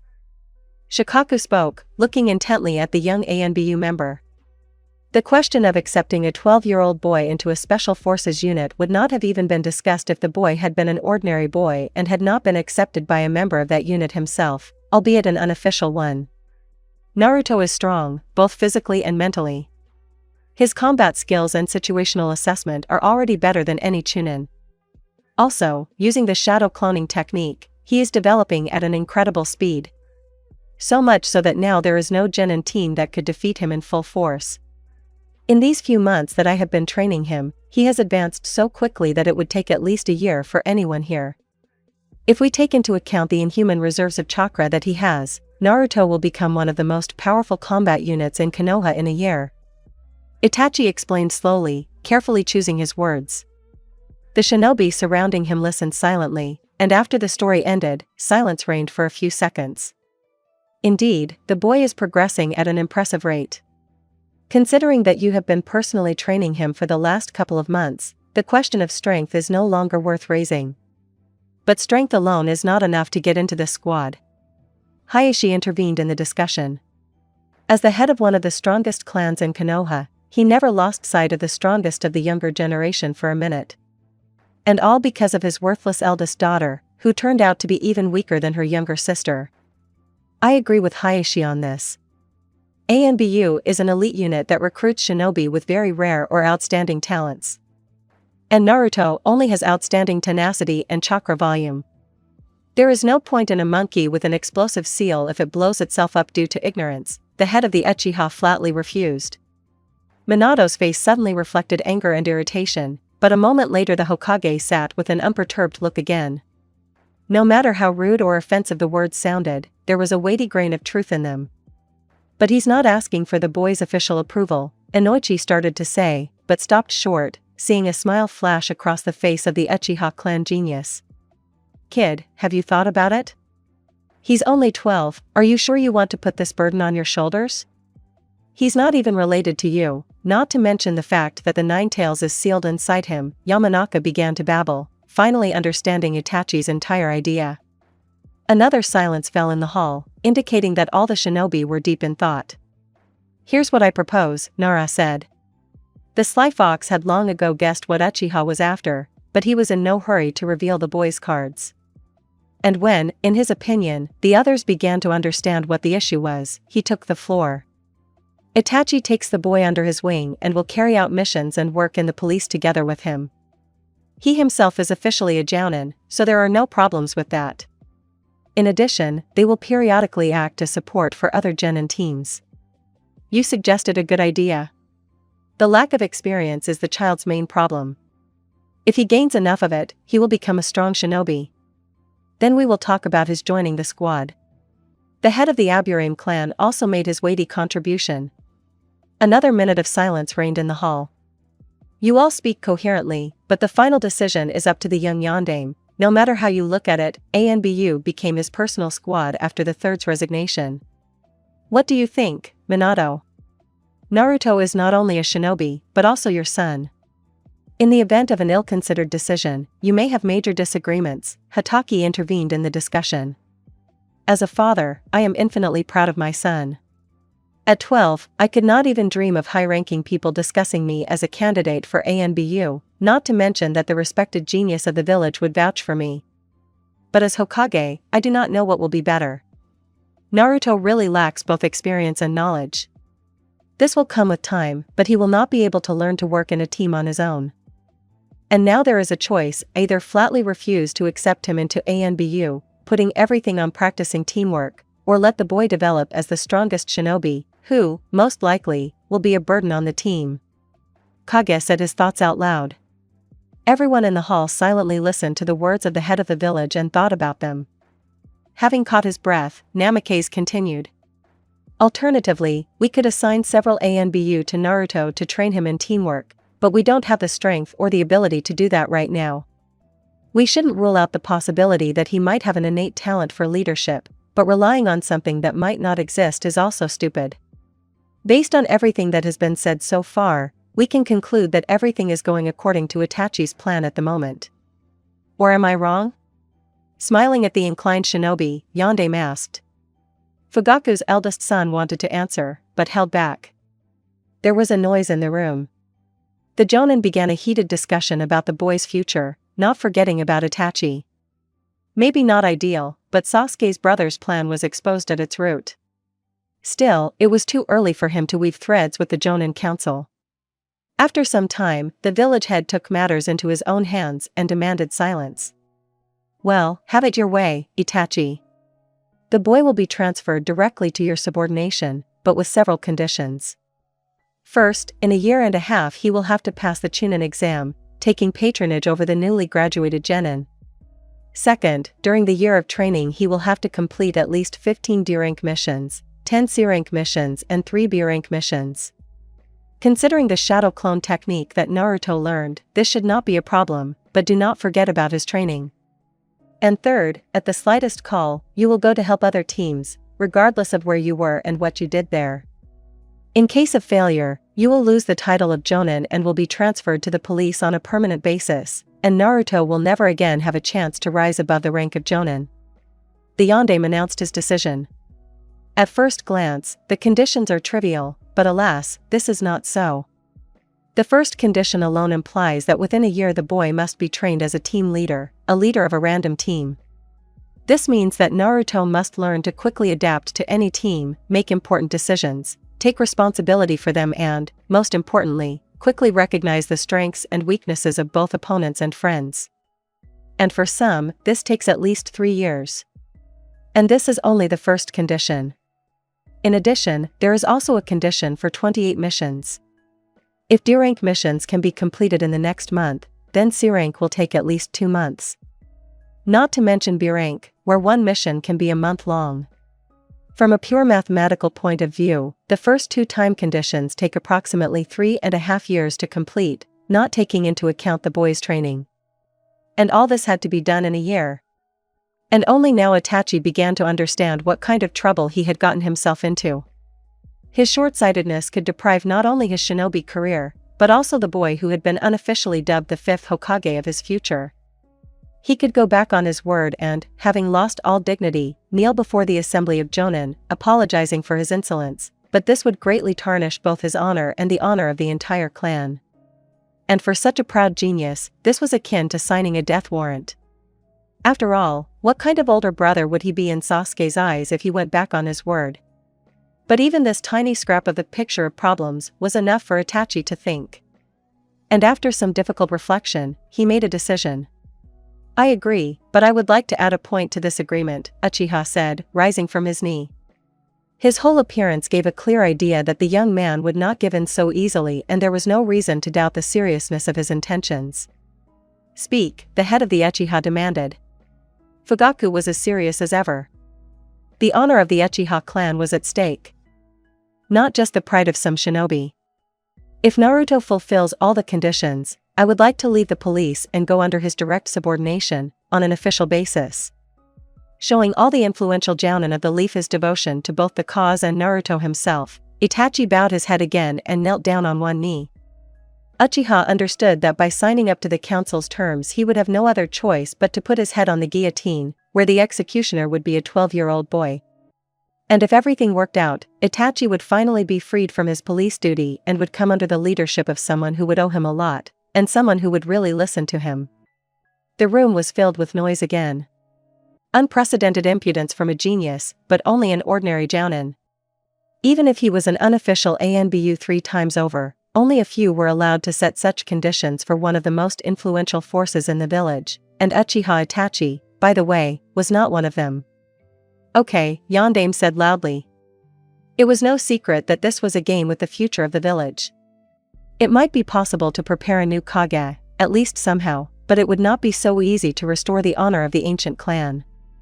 The influence of the Uchiha would sharply decrease, and their police would be nothing more than a laughingstock, which would greatly shake the balance of power within Konoha and could even lead to a civil war. In the end, it all came down to the fact that the future of one of the strongest hidden villages was placed on the shoulders of a 12-year-old boy and his young sensei. Chapter 7. Beginning of training. Your father told you about my agreement with the Jonin Council, didn't he? The handsome, black-haired young man asked. The boy was worried, but he didn't show it. He had arbitrarily taken both his own and the innocent boy's fate into his own hands, played with its settings, and solemnly handed the child over to his care. Itachi was worried that because of his willfulness, he could lose the trust of someone he was counting on in the future, or worse, cause hatred towards himself. Yes, I already know, the child answered with a sigh. Only after his older friend's question did Naruto realize why the genius of the Uchiha clan was so tense. The boy's unusual stiffness in his gestures or movements was immediately obvious, and he tried not to react to it. To be honest, I don't even know where to start, Itachi said, slightly doomed. Even if he was a genius 3 times over, teaching a child what he should have learned in at least a few years was not just a difficult problem, but almost an impossible one. The young man thought all night about where they should start and what to focus his attention on, but no good ideas came to him. And so, depressed by this question, he came to meet his first student. Just like Dad said, the child said, laughing. Naruto had spent the entire previous evening talking with his father, discussing the meeting and what they should do next. Minato had just told his son that his new sensei would most likely be very confused at first and wouldn't even know how to approach the situation he had provoked. Itachi looked at his student in amazement. His anxiety was swept away by the burst of laughter from the boy who was the village's second son. Unexpectedly for himself, the Uchiha noticed that he began to relax. Before that, he could not even take a deep breath. Anxiety and excitement gradually retreated, allowing the young man's heartbeat to return to normal. The pincers of worry that had firmly gripped the genius by the throat finally weakened, returning clarity of thought. The newly minted sensei, closing his eyes, took a few deep breaths and finally returned to normal, returning his behavior to its former ease and lightness. "I could tell you what my father advised me, but it would be too boring," Uzumaki said cheerfully, sitting with his back to the tree. He, like Itachi, had one bad habit: to achieve their goal, they looked for more difficult ways than were available. And now, having decided to provoke his sensei, Naruto hit right in the center of this habit. The corners of the brunette's lips slightly rose, showing that the boy had hit the very center. "So look," Itachi began, sitting down next to his student. "We have 3 goals that we must achieve in the next year," he continued, drawing 3 large circles on the ground. "The first is to complete 28 tasks of varying difficulty." Having written the number 28 on the first circle, Uchiha continued to tell. "The second task will be your intensive training as a team captain." After the word leadership appeared in the second circle, the brunette continued. "And the last milestone in our plan will be your becoming an official member of ANBU, the boy sensei summed up, writing the word ANBU in the last circle. "The first task will be relatively easy to handle," the boy shared his opinion. From his father's stories, he understood that rank D and rank C tasks would not be a big problem for him. The whole difficulty lies in rank B tasks, because they require a team or certain skills. And the child does not have either one yet. "To be honest, I also think that the first task will be the easiest," Uchiha agreed. "There are only 3 B-rank tasks to complete, and while it may take time, it's not that impossible. And if you consider that they will most likely be given the opportunity to choose the tasks due to their situation, then the first task is quite solvable. Which can't be said so easily about the other 2. The second one will be quite a hassle," the child expressed another opinion. "Who the hell are you? Where is the Naruto I know?" "That Naruto didn't know there was such a word as troublesome," Uchiha said with undisguised sarcasm. Uzumaki wanted to somehow parry the statement, but he held back. He had a very long year ahead of him, during which he would want to give up more than once, so he did not have time for pointless bickering with the new sensei. They talked at this pace for the next hour, discussing how they could achieve the stated goals, after which they parted ways, heading home for equipment. The rest of the genin had a day to get acquainted with their new teachers. After getting acquainted, most would go about their business, but for this duo such a waste of time was unacceptable. Another hour later. Kage's office. "So, you've decided to start with assignments," the young sensei responded, stating the obvious, sitting behind a pile of papers with assignments. Iruka was not at all pleased with Itachi's agreement with the Jonin Council, but there was nothing he could do. Yumino had high hopes for Naruto's future, which was now under threat. All the former sensei of the blonde could do was to select assignments that would take the least amount of time, which he actually did, having spent the entire previous evening behind a pile of papers. "We would like to take on all 28 tasks at once, if possible," Itachi said with a serious expression. During the discussion, he and Naruto came to the conclusion that it would be better to do all the tasks at once. And the fact that the agreement did not say that the Uchiha had to be present at each task played into the duo's hands. Minato laughed at this statement. The 2 of them hadn't followed his advice to take on tasks with other teams and do them together. They had gone the more difficult route, deciding to do everything alone, exactly as Yondaime expected. Iruka was stunned for a second after the brunette's statement. "How so? All at once? There's a time limit on some of them." Yumino wanted to say, but the words wouldn't leave his mouth. His puzzled look made everyone present laugh, even Itachi chuckled into his fist, pretending not to be touched by the look of one of the teachers. The yellow lightning calmly took the folder lying right in front of his son's former sensei and handed it over to the village genius. The duo bowed and immediately disappeared behind the doorway, and Yumino sat there, his mouth slightly open, looking through the open doors with a puzzled look at the departure of one of his best students. A few minutes later, the blonde and his 3 copies sat and studied the entire list of tasks that were given out. Having discussed some nuances with Itachi, the boy sorted the tasks into 2 piles, time-limited and unlimited. Another copy of the child was training nearby with his new sensei. As soon as the blondes finished sorting the tasks, Uzumaki created 7 more clones. Having given each of them a task from the pile where the tasks had a limit, the real one went to his teacher. Almost all the time-limited tasks are already completed, the boy reported. Naruto had another time-limited task in his hands, but it was far from level C. Either this task had ended up in the folder by accident, or someone had deliberately slipped this duo an A-rank task. Almost all? Itachi asked, increasing the distance between himself and the student's clone. There's 1 A-rank mission left, to clear the area of a band of bandits, Uzumaki said with poorly concealed joy. Uchiha, like his student, immediately suspected something was wrong, but this only fueled their interest even more. A mission to clear out simple bandits, although limited in time, should not have been higher than B rank, not to mention that it clearly didn't go to those who were supposed to carry it out. If it had been a regular team, the mission would have been immediately returned and a new one taken, but this duo was way out of line. And if they were given such entertainment, then why not? How much time is allotted for it? Uchiha asked, figuring out plans for the future. A year, since the customer is currently traveling, Naruto muttered, reading the papers. A year, for an A-rank mission, and such a thing? On top of that, the customer is traveling. Did they really find out about my plans? Itachi thought, parrying another attack from his student's clone. Can you create 3 more clones? Having caught his sparring partner in a hold, the genius of Konoha spoke. Having received an approving nod, he continued, these 3 will go to the police now. And this one, pointing to the clone in a painful hold, will go to a secret place. To the police and a secret place? Naruto raised an eyebrow in confusion. The level of his sensei's misunderstanding had reached a new level. If the previous instructions were at least somewhat logical, then these were full of mysteries that excited the imagination. The boy was surprised beyond measure, but deciding to rely on his teacher, he created 3 more clones. Itachi beckoned the clones with his hand and, having given everyone secret instructions, sent them on different missions. How are you feeling? The sensei asked his student curiously. The boy really didn't look his best. For a 12-year-old, 2 shadow clones are the limit, and here there are 11. Everything is fine, the child plucked up his courage, for which he received a slap on the back of the head. Don't dispel the clones until the first stage of the plan is finished, the Jounin gave new instructions.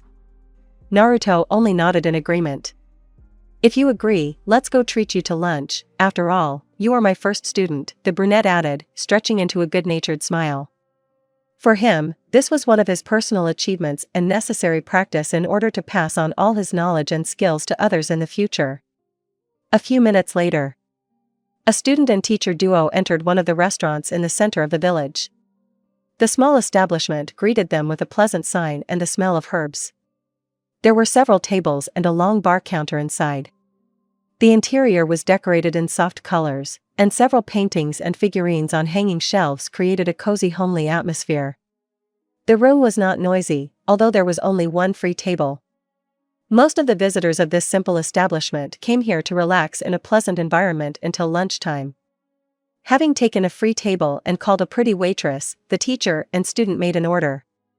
Perhaps, dear customers, would you like anything else? The waitress asked, innocently blinking her eyes at the handsome young man. She was quite beautiful in herself, and her uniform emphasized this even more. They may want to, but here, madam, you are powerless, Itachi answers with feigned resignation. The girl wanted to say something, but as soon as she met the dark-haired handsome man's gaze, she blushed and, bowing, left to take her order. As always, no pity, the boy said, shaking his head, watching as yet another innocent creature fell into the trap of the charming genius. You've seen me pick up girls many times, haven't you? Uchiha asked. Receiving an affirmative nod, he added, why do you think I've never been slapped yet? And only now the boy thought about it. Indeed, as far as he could remember, Itachi had never been slapped, no matter how he talked to the opposite sex. Neither Sasuke nor Naruto would have been able to do anything like that, even though they were idols at the academy. And they were not inferior to the genius in appearance or charisma. It would seem that the question was quite simple, but the boy was unable to find the answer. I don't know, the child gave in. A slight smile appeared on Uchiha's face. Even if the boy was Hokage, or ANBU, or even a genius like Uchiha himself, the ability to read the mood of the interlocutor does not just appear. Then let's do it this way, Itachi began, still smiling. You will walk around the village every day and help the girls. Until the moment when your clones have completed all the tasks. And no training. The brunette finished with a sly smile. The boy was speechless. His sensei said that instead of training, he would have to simply walk around the village and help the opposite sex. This, at first glance, absurdity had an important purpose, to moderate the child's ardor and teach him to read the mood of others. But the child himself did not understand this yet. Soon the order arrived and the teacher, together with his student, began to eat. After a nutritious lunch, Itachi said goodbye to Naruto and disappeared in an unknown direction, and the boy only had to take the folder with assignments home and begin his unusual training. Chapter 8. Help in development A month and a half had passed since the last conversation between the genius of the Uchiha clan and his first student. The boys cloned slowly and methodically completed task after task, giving their original the opportunity to plunge into the abyss of his unusual training. The sensei of this child himself spent days on end either alone or participating in the training of one of Naruto's clones. I would like to say that Naruto was doing quite well and he gradually began to understand his training, but alas. The boy's attempts were in vain. He did not seek to understand the essence of such an extraordinary training, not to mention sitting down and thinking about his actions. Uzumaki was simply trying to quickly finish this tricky task of the sensei and move on directly to training techniques, which only complicated his task more. And then, when he wanted to give up, Itachi appeared. Is our great Naruto really not that great? The genius greeted his student with undisguised sarcasm. Uzumaki looked tired and shabby. All dirty and with an angry look, trying to incinerate the hapless sensei. To which the Uchiha only laughed. What's so funny, master? The blonde answered sarcastically, emphasizing the last word. The boy was terribly dissatisfied. Not only was he forbidden to train, but he was also forced to do God knows what.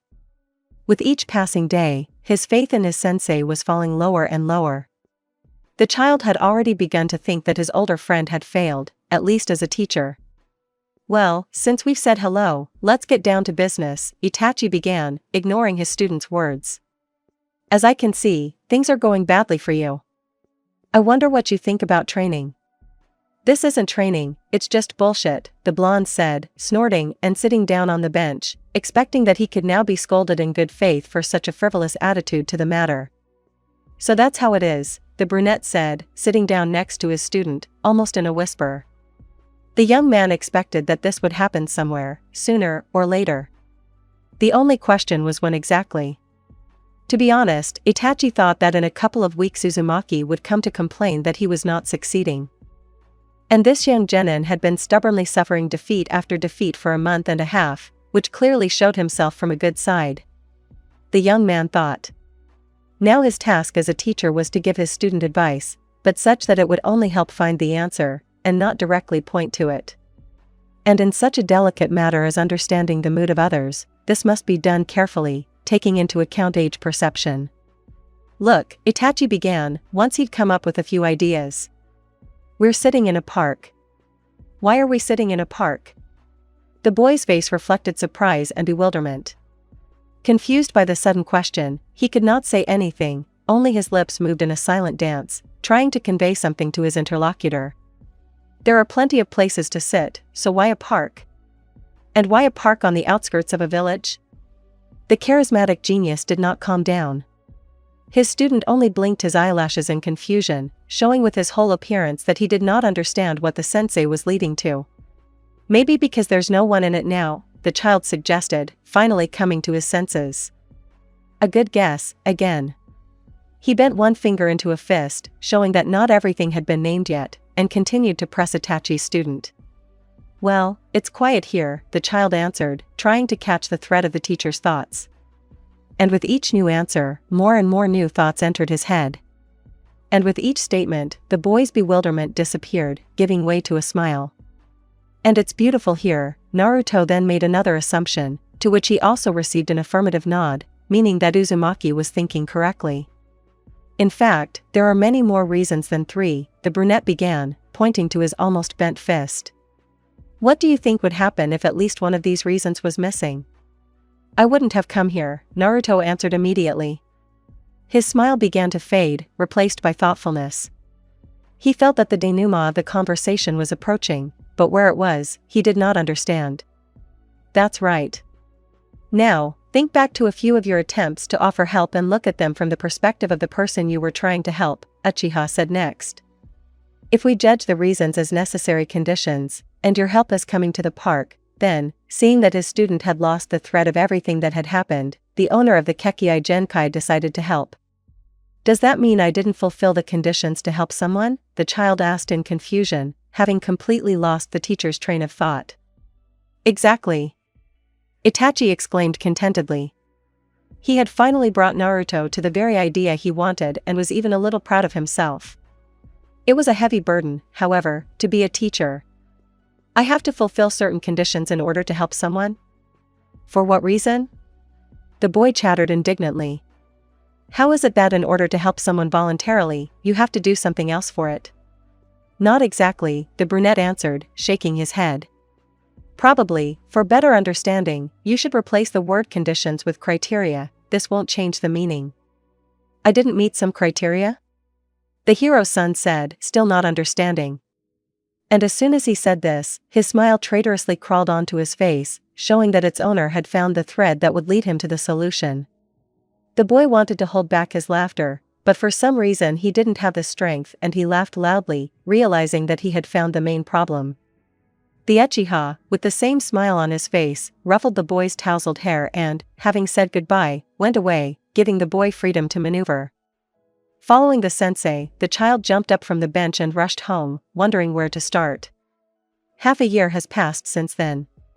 There were less than 2 months left until the graduation of new genin from the academy. Most of the tasks, according to the plan, were supposed to be completed a month and a half ago, but due to the fact that the 7th team got into trouble, meeting a missing nin from Kiri, the teacher and student duo were forced to interrupt their studies and go to help. Fortunately, the mission ended safely and without losses, although Itachi's younger brother got it pretty bad. But in exchange for this, Sasuke was able to awaken the clan's Kekkai Genkai and was now resting in the hospital with a clear conscience. The girls, a couple of days later, having learned that the Chunin exam was coming up, wanted to apply for participation, but due to the inability of one of their team, it was rejected.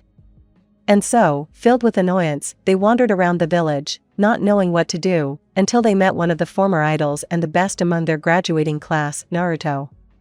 The boy was sitting next to one of the private estates, from which a pleasant-looking girl soon came out with drinks. The beauty treated her guest to the green tea she had brought and began to discuss something with him enthusiastically. Hello, Naruto, the girls greeted the best guy in their class.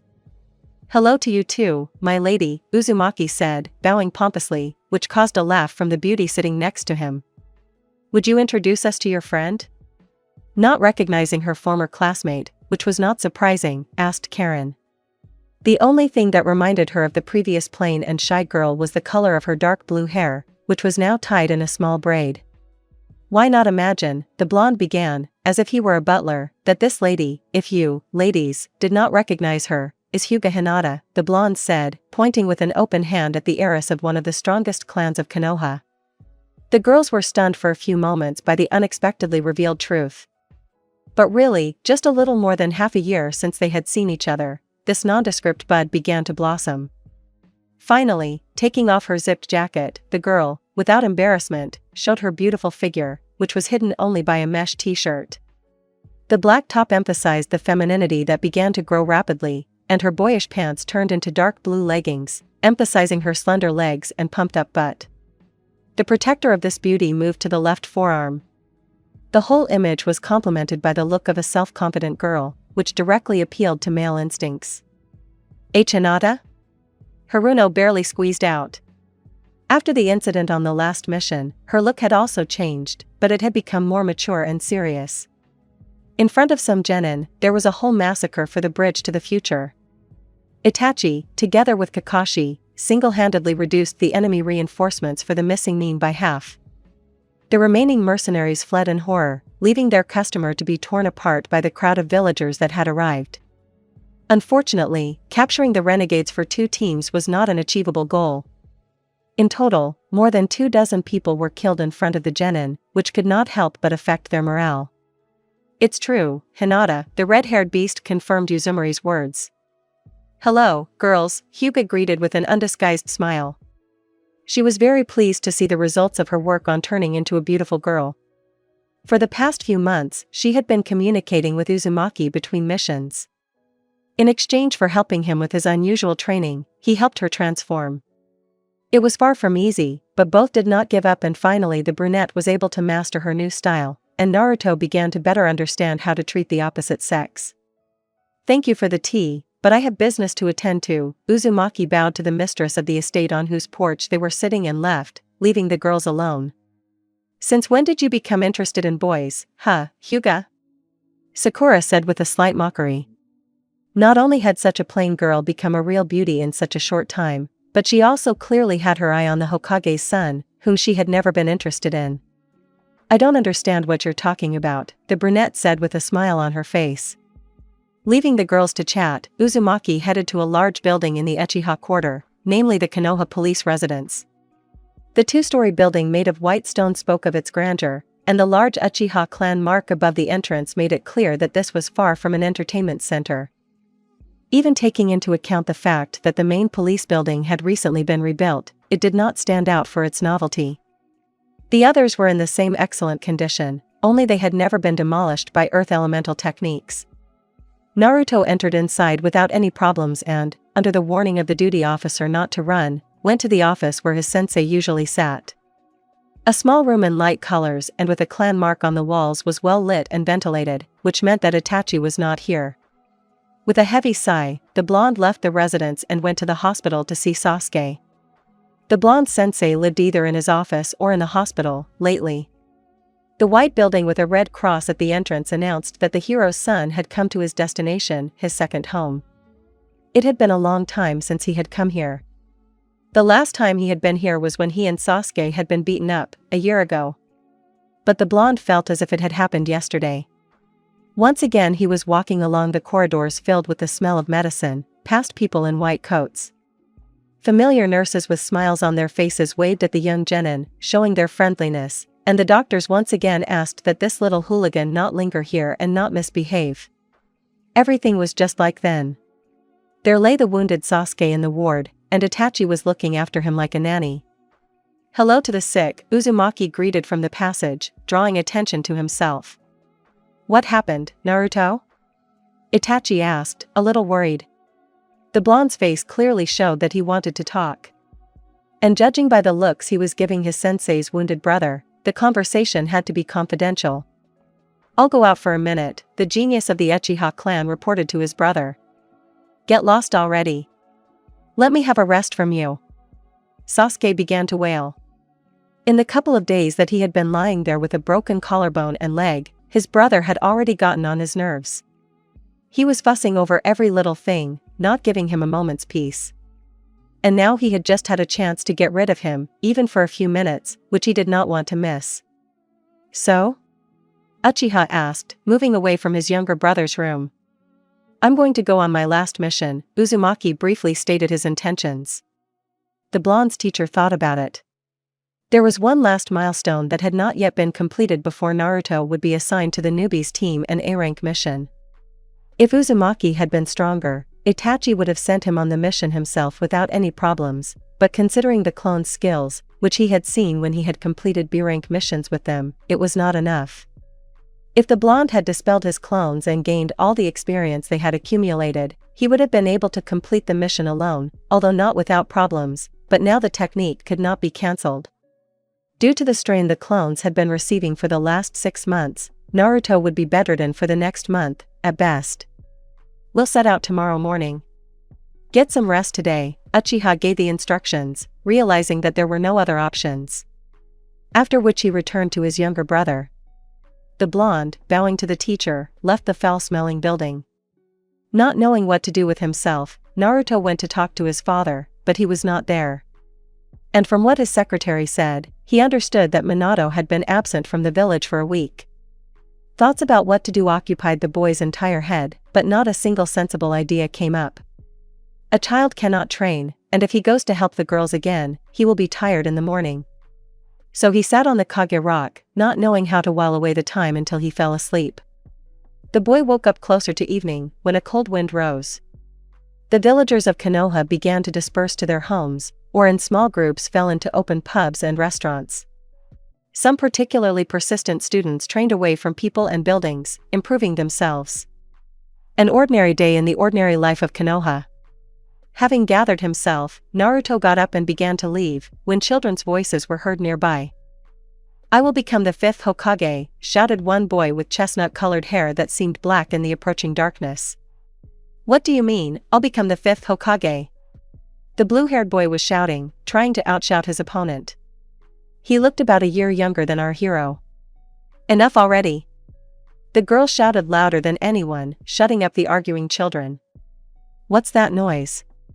Pretending not to have heard anything, Uzumaki intervened in the squabble. From close up, it was clear that the first boy who had shouted was much younger than his opponent in the argument. "Konohamaru, is that you?" The blonde added in surprise, having examined the child. And indeed, it was the grandson of the 3rd Hokage. "Naruto?" The Kage's grandson was alarmed. They had met a few times when their elders were at important meetings, but nothing more. "So what's all this fuss about?" Uzumaki asked, sitting down on a rock not far from the noisy trio. "They're deciding who will become the next Hokage," the girl said with a snort. "Well, it's simple. The next Hokage will be," the blonde added theatrically, drawing out the pause, "Uzumaki Naruto." Another uproar arose. The children shouted, stamped their feet, squealed that this was their place, not his, but all to no avail. The only thing they achieved was the laughter of the blonde boy, who remembered himself at the age of 6. He had also argued with one of the boys in the yard about who would become the next head of the village. "So be it. If you can defeat me, I will give up this place," Uzumaki said cheerfully. Without further ado, the boys attacked the hero's son, but alas, it was all in vain. A year ago, he and Sasuke stood back to back against 6 genin, and here were 2 who had not even reached that level yet. The children did sweeps, tried to hit him in pain points, even threw stones, but all to no avail. Uzumaki deftly dodged every blow or stone. "Well, I guess that's it," the blonde said, smiling broadly and jumping away from the children. "If you want to try your hand at something else, come find me," Naruto added, getting up and heading home. The evening turned to night and it was time to get ourselves in order and prepare for a new day. And the new day presented a great danger, which neither our hero nor his sensei suspected yet. Chapter 9. Failed mission Our hero had a calm morning. After coming home, he took a shower, prepared his things for the upcoming mission and went to bed. The boy woke up an hour before the meeting with the sensei. He had a leisurely breakfast and began to dress. Black shinobi pants had 5-kilogram weights attached above the ankle. Over the mesh t-shirt was a gray vest with sewn-in plates weighing no more than half a kilogram each, 4 in the front and the same in the back. A blue bandage, denoting belonging to the village hidden in the leaves, was traditionally tied on the forehead. A pouch with 5 kunai and 10 shurikens was conveniently located on the right hip, and several explosive seals were placed in the chest pockets of the vest. The whole image of a real shinobi was complemented by the most ordinary ninja boots. Having checked his equipment once again, the boy set out to meet the sensei, who was already waiting for his student. The black-haired handsome man was also fully equipped. The blue jounin vest had at least a dozen explosive and the same number of chakra suppression seals. Over the shortened pants of the shinobi, 1 pouch was visible on each side, which were also filled to the brim with cold weapons. Even under the bandage located on Itachi's left shoulder, a scroll with an explosive seal was hidden. "Let's move out," the brunette commanded after the final check of the equipment. Based on the data provided for the mission, it could be said that it was a trap. Nothing was known about the mission's objectives. Neither their numbers nor their skills. It was simply said that the bandits had set up camp in one of the villages on the outskirts of the Land of Fire, had occupied the estate of a wealthy family man and were blackmailing the locals. The customer himself was the family man who had so kindly sheltered the travelers. The conditions for completing the mission stated that the invaders needed to be sent to the next world. Even the reward for the A-rank mission was at least 1.5 times higher, which was no less alarming, but not for this duo. They had long ago discussed and figured out possible scenarios for the development of events, but they simply could not go and carry out the assignment. And so, filled with enthusiasm, they set out on their way. The road was not short, and far from easy, but this fearless couple arrived at the specified village in 3 days, instead of the expected 5. They were greeted very warmly, not even those who were dissatisfied were particularly visible. The young shinobi were taken to a small but cozy house, where an elderly man lived, who turned out to be the village elder.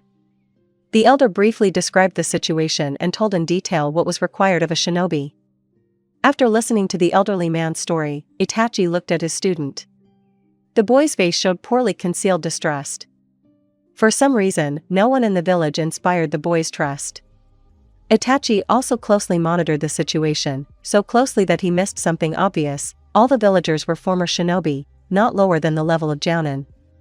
The extraordinary duo realized that once they fell into the trap, it would be extremely difficult for them to get out, so they kept both eyes open, but still missed it.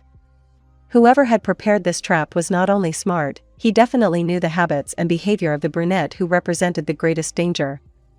Everything, down to the smallest details. Starting from the fact that the genius of the Uchiha clan was still hot-blooded in some matters and he would definitely not back down from a more difficult task. And ending with what kind of traps should be set so that the Uchiha would notice them only when it was too late. This beautifully staged performance began its course.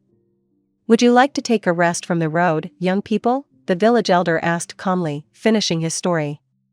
The guests just shook their heads, pretending not to be tired at all. They wanted to get started on the mission as soon as possible and finally fight worthy opponents, because for the last 6 months they had been doing nothing but helping someone or doing their own thing. After all, the young shinobi had neither the time nor the opportunity to stretch their fists and get their blood boiling. This duo wanted to quickly relieve the tension that had accumulated over the past months in a difficult but exciting fight. Their young blood was screaming at the thought of the upcoming battle. And this played into the hands of their opponents. Having bowed, the shinobi left the headman's house. They had learned everything they needed and were already heading towards what they thought was their destiny, trying to avoid the traps it had prepared for them. But alas, they were unable to avoid any of them. Upon arrival at the indicated estate, neither Naruto nor Itachi noticed anyone, nor did they even feel like they were being followed. Everything was quiet, too quiet, like the calm before a storm. They entered the ancient house, apparently of some nobleman, without any particular problems. There were no traps inside. The premises were cleaned and ventilated, as if they were expecting the arrival of an important guest. There were no traces of mercenaries, which only made the duo even more wary. But it was all in vain. No matter how they sharpened their senses or intuition, everything was deaf. The militant ardor that had been burning in the shinobi until now began to subside, replaced by fatigue. Having examined the house from top to bottom, but not finding anything, Itachi returned to the old man's estate and decided to ask for shelter for the night. The village headman only said that sometimes mercenaries disappear without a trace and then unexpectedly appear in the same place, after which he called one of the villagers and gave instructions on the placement of guests. No one objected or resisted the settling of the shinobi. Nothing strange happened in the village at all. The residents led their usual lives. They looked after the livestock, cooked, washed, looked after the children. Some rascals climbed onto the roofs and looked into the distance, dreaming. The most ordinary, unremarkable village. Little by little, the vigilance of the shinobi began to fade, increasingly giving way to fatigue. And when they relaxed a little, the first incident occurred. All the villagers disappeared without a trace. The villagers disappeared so suddenly that the shinobi who had come to carry out the mission did not notice it right away. After taking a relaxing bath, they were busy reviewing and tidying up their equipment when all the locals disappeared. Only after examining the inventory, during a conversation, did they receive the first alarm signal. It was too quiet outside. If Naruto had been on a mission himself, he would not have paid attention to this, due to his inexperience, but his sensei was alarmed by such an oppressive silence. Itachi immediately began to get ready. Kunai, seals, shuriken, everything was placed in its place in the blink of an eye. Seeing his teacher's concern, the boy himself began to get ready, and in 3 minutes the duo was fully equipped. The dwelling allocated to them was abandoned immediately after completing the preparations, and the guests of this village themselves in a matter of seconds retreated to a safe distance from the village. The shinobi sat in ambush, barely breathing. The tension grew with each passing second, indicating that things were going badly for the duo. As anxiety grew, Naruto's heartbeat became faster and more insistent. The boy even began to think that the beating of his heart echoed throughout the village. Itachi, on the other hand, was calmer and did not panic. Although the young sensei was even more worried than his student, because he had just realized that he had failed as the captain of their small squad, not noticing a cleverly set trap. The two ninjas had been sitting and not moving for over an hour, but nothing was happening. Panic and anxiety were pounding the 12-year-old boy's consciousness harder and harder, literally trying to knock him unconscious. Naruto was struggling to keep himself from going out and screaming from the tension that had built up. He was still too green for an ANBU member. If he had dispelled at least a couple of his clones that were on missions before leaving, it would have been easier for him to cope with the stress, but he hadn't done that, and now he was paying for it. It was easier for his sensei. Having already had a lot of experience, he could control himself without much effort, but seeing how his student was panicking, he began to worry himself. "What a sour face, cheer up," Uchiha whispered, slapping his palm on the back of the genin sitting next to him. If he were on a mission himself, it would be easier for him. He didn't expect that such a lively and cheerful guy like Naruto would be so worried in such a situation. It seemed as if the boy didn't even notice the slap on his back. He nervously bit his lower lip, trying not to scream, and the child's eyes kept running from building to building, trying to hold back tears. "If you are so worried about me on a mission, then how can you lead others?" Changing tactics, Itachi spoke again. This time he received at least some reaction. The boy clenched his fists and sharply bit his hand. The child's eyes abruptly closed from the pain, but he did not make a sound. Finally letting go of his left hand, he took a deep breath, catching his breath. Blood flowed down his hand in streams, but Uzumaki did not react to this. He was finally able to calm down somehow. The thought that in the future he would become the head of the squad and would have to be responsible for someone brought him back to normal. After all, when he became a captain, he would not have the right to show his weakness in front of his subordinates, so as not to sow panic in the squad.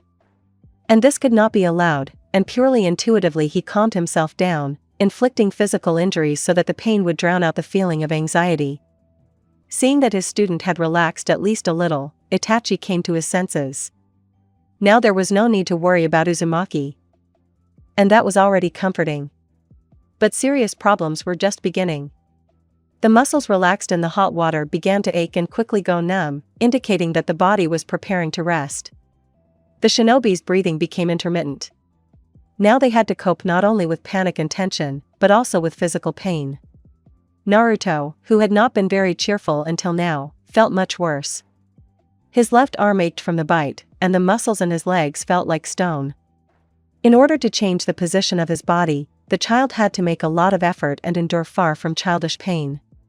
Fortunately, daily training with weights strengthened the boy's body and he was still able to move, overcoming his physical limit. I would like to say that in this regard, everything was not so bad for the Uchiha, but alas. The genius of Konoha literally felt how his muscles were filling with lead and how much harder it was to control his body with each passing minute. Instinct screamed louder than his inner voice that he needed to run away from here, but Itachi ignored them. There was no retreat, not now. The brunette clearly realized that they had long been trapped and were dancing to someone's tune, and if they showed their backs to the enemy who had so exquisitely lured them into it, they would not return home alive. But time passed and no one showed up. More than 2 hours have passed since the trap was created. It was quiet around the village, as well as in the village itself. neither birds nor animals responded. The oppressive silence was gaining strength with each passing minute, capturing the unusual duo in its pincers of helplessness and fear. And this could not help but affect the shinobi. Naruto looked terrible. The boy was barely moving and barely staying conscious. Panic mixed with terrible pain in his body and tried to submit to the instinct of self-preservation more and more persistently, trying to cut off the child. Uzumaki remained conscious with the last of his strength, although the dog cold and serious fatigue also joined the tandem of terrible weakness and anxiety, trying to put the hero's son to sleep. Uchiha was doing much better, but not too rosy either. To get the blood flowing through his body, he made a small cut on his shoulder. Fresh and hot blood brought the young man's muscles into comparative order and did not allow him to fall asleep. A few minutes later, the trap revealed another danger: mercenaries. The mercenaries, who had been sleeping in one of the village houses, began to wake up. A dozen heavily armed renegades or traitors no higher than rank C began to make noise. Our heroes became wary. Screams, clanking dishes and choice curses were clearly audible to the shinobi hiding in ambush. The anxiety retreated a little, giving way to caution. But even so, this did not become a great relief for Naruto. Exhausted, tired and frozen, he could not focus on the targets that had appeared and simply tried not to give himself away. Itachi, seeing the disgusting state they were in, decided to take extreme measures. Having shown Uzumaki to sit and not stick his head out, he made short dashes to the house where the mercenaries lived. Having quietly and silently entered inside, he disappeared from the blonde's field of vision. A few seconds later, a scream was heard, which immediately turned into a wheeze. The commotion began. From his hiding place, Naruto could clearly hear everything the mercenaries were shouting. Immediately after the scream was released, the source fell silent forever. Sometimes the sounds of metal crossing, or the reflection of projectiles flashed through. After a couple of minutes, everything was quiet. Not a single sound came from the house, and the son of the village was once again overwhelmed by anxiety, which was dispelled by the appearance of his sensei's figure in the doorway. Sighing with relief, Naruto wanted to go out and help his mentor, but for some reason he froze. His instincts screamed at him that it was dangerous to stick his head out. But he didn't listen to them and ran out to help his teacher. Before he could take even a few steps, he noticed a scarlet glow from the corner of his eye. But it was too late. A decent-sized fireball was rushing straight at the boy. There was no time to avoid the projectile or neutralize it with some technique, and given its size and power, the child could only pray that at least some charred bones would remain. The fireball technique was performed at the highest level. Not everyone from the Uchiha clan would be able to perform it without years of training in it. Therefore, Itachi resorted to extreme measures and used almost a third of his chakra to neutralize it and save his disobedient student. This Uchiha was truly a genius. With his impressive speed and reflexes, as well as the precision of his hand movements, he completed the necessary seals in an instant and used the water dragon projectile technique. Even an experienced Sharingan user had a hard time following his actions. Uzumaki was so frightened that he simply retreated back, covering his face with his hands, as if hiding from a fireball. And when only a fraction of a second remained before the target was hit, the fireball was neutralized. "Run away from here, quickly!" Uchiha yelled after the released technique. When he saw the level of the technique used, it became clear to him that if they got involved in a fight, they would not leave alive. But what about you?" Having barely come to his senses, the blonde, miraculously saved from death, began to babble. A couple of seconds later, the genius of one of the great clans of Konoha was already standing with his back to Uzumaki, covering him from the enemy, who was now beyond their reach. If Itachi had been in better shape, there would have been a chance, but the one who planned this plan had calculated the Uchiha perfectly, leaving him with only one option: to die. Realizing that both of them would definitely not be saved, Sasuke's older brother bet everything on Naruto escaping. "I said get out of here," the genius said firmly and menacingly. For the first time in years of knowing his older friend, Uzumaki saw him like this. Even knowing that he was putting on a brave face, the blonde couldn't resist the teacher's order and, standing up, began to leave without saying a word. Fear, pity, and helplessness mixed into one cocktail, seasoned with bitterness, which the blonde felt with every sob. The blue-eyed son of the Leaf Village could not stop the tears flowing down his cheeks. He was useless.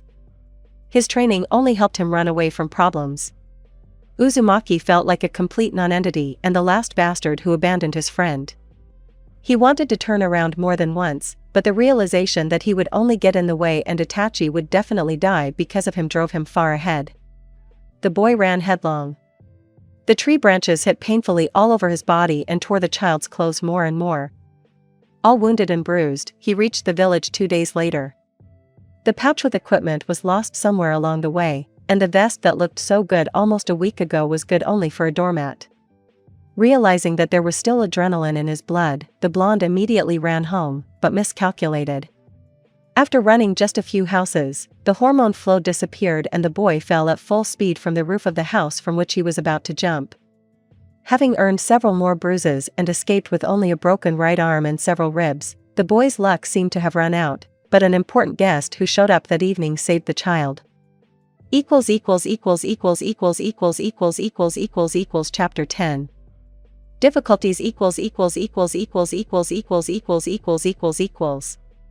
The first rays of the sun had just appeared outside, and the Hokage was already awake. The owner of the village head's office could hardly contain his emotions.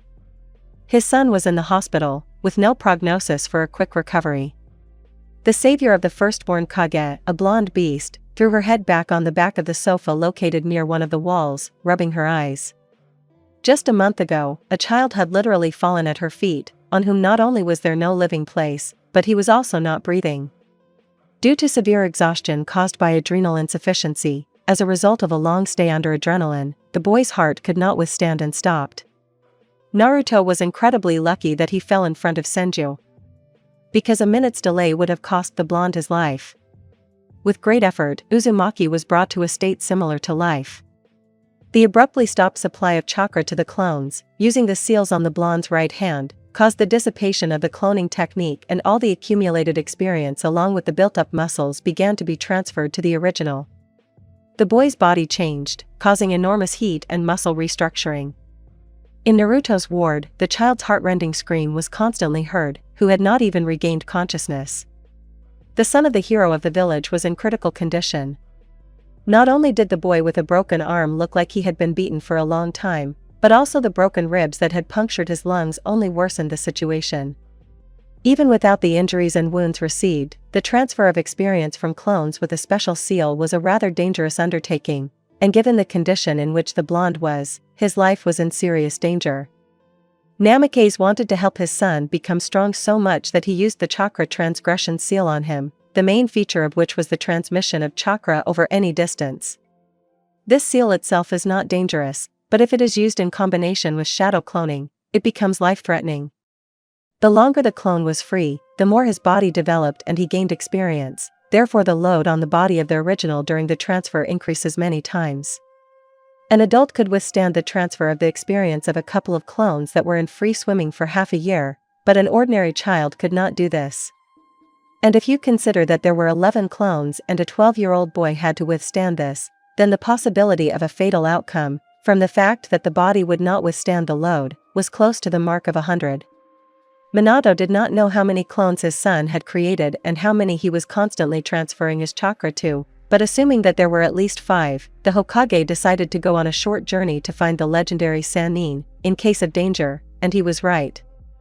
But even Tsunade was powerless here, there were too many clones.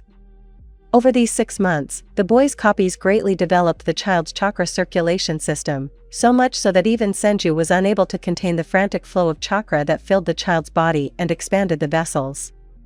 The blonde's godfather was able to ease the child's fate by forcibly pouring his chakra into the child's clones through the seal on the latter's right hand, thereby slowing down the fusion and giving the best Iranian a chance to save the life of the village's son. Such an undertaking almost crippled the child, but it would have been better for him to be crippled than dead. Fortunately, Lady Luck clearly favored the boy, rewarding him for all the efforts he had made before, saving him once again. Only after a month of unbearable efforts and titanic efforts the situation somehow returned to normal. And now it was time for reproaches. Senju was furious, to say the least. The blonde wanted to give the young and unlucky dad a serious dressing down, but changed her mind. For a whole month, she and her former partner had been trying tirelessly to keep the young and stupid genin from dying, and now the Sanin was too exhausted, because she could sleep no more than a couple of hours a day. Minato himself was broken. Due to too much indulgence of his son, he almost lost the legacy of his late wife and his greatest pride. He did not even need to say anything. Namikaze more than anyone realized how fatal his mistake was. "It's not time to relax," Jiraiya said, breaking the silence that had fallen in the office. "He still has to go through the merging of consciousnesses. Only after that will he be able to calmly catch his breath," the Sanin added. "We can't help him with that," Senju said resignedly. If it were up to her, she would lay down her life if necessary to save the patient, but here everything depended on the child himself. "Sorry, but I'll need your help again soon," Namikaze began, a little later. "I can't say anything for sure yet. But a storm is brewing in the village." Looking at his interlocutors, the Hokage added. His gaze showed genuine seriousness. "Are you sure you have enough booze for us in the village?" Uzumaki's godfather asked, trying to lighten the mood and dispel the heavy atmosphere. "Don't worry about it," Minato assured, smiling slightly.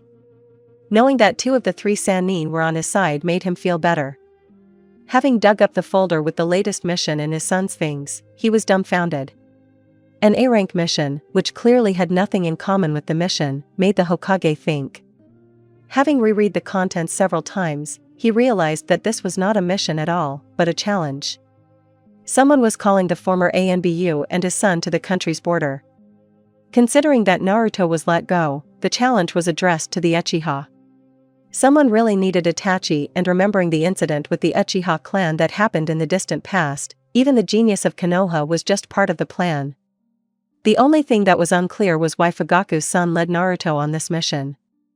A shinobi like Itachi should have known that he was walking into a trap, but he went anyway. The story clearly did not fit with the actions of the genius Uchiha, and Minato took up the investigation of this incident.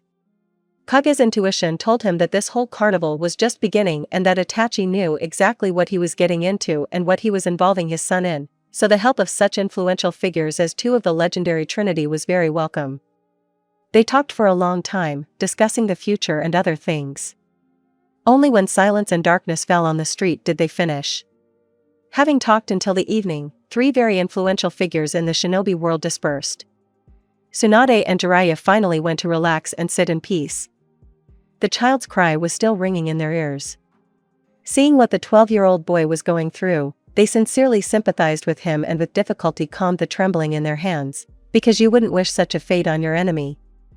Even having gone through a war where there were thousands of deaths, where not only your life depended on every mistake, but also the lives of your partners, where captured spies were caught and cruelly tortured, there was no such cruelty. Compared to the pain that the child felt, even Morino Ibiki's interrogation technique paled. "We did everything we could," Jiraiya said heavily. He didn't want to say it in front of Minato, but the child had a very high chance of being mentally unhealthy and unstable. Surviving the fusion of 11 people who had lived their own lives would drive not only the child crazy. Even if he didn't say it, they all knew that the boy would most likely remain crippled. But even with all that, all 3 of them sincerely hoped that the boy would be okay. "If you had come for me earlier, we could have saved him for sure, but now we can only hope for luck and Naruto's strength of spirit," Tsunade lamented, sipping another portion of sake. "Wars are wars, deaths are deaths, but when a child dies in your arms, and you are unable to help him, it is hard, especially for Senju, who once lost a brother, about the same age as Uzumaki." The Sannin sat and drank sake for a long time. Despite all their fatigue, the first thing they did was try to forget and get at least 1 day of sound sleep, so as not to wake up in the middle of their sleep in a cold sweat with the thought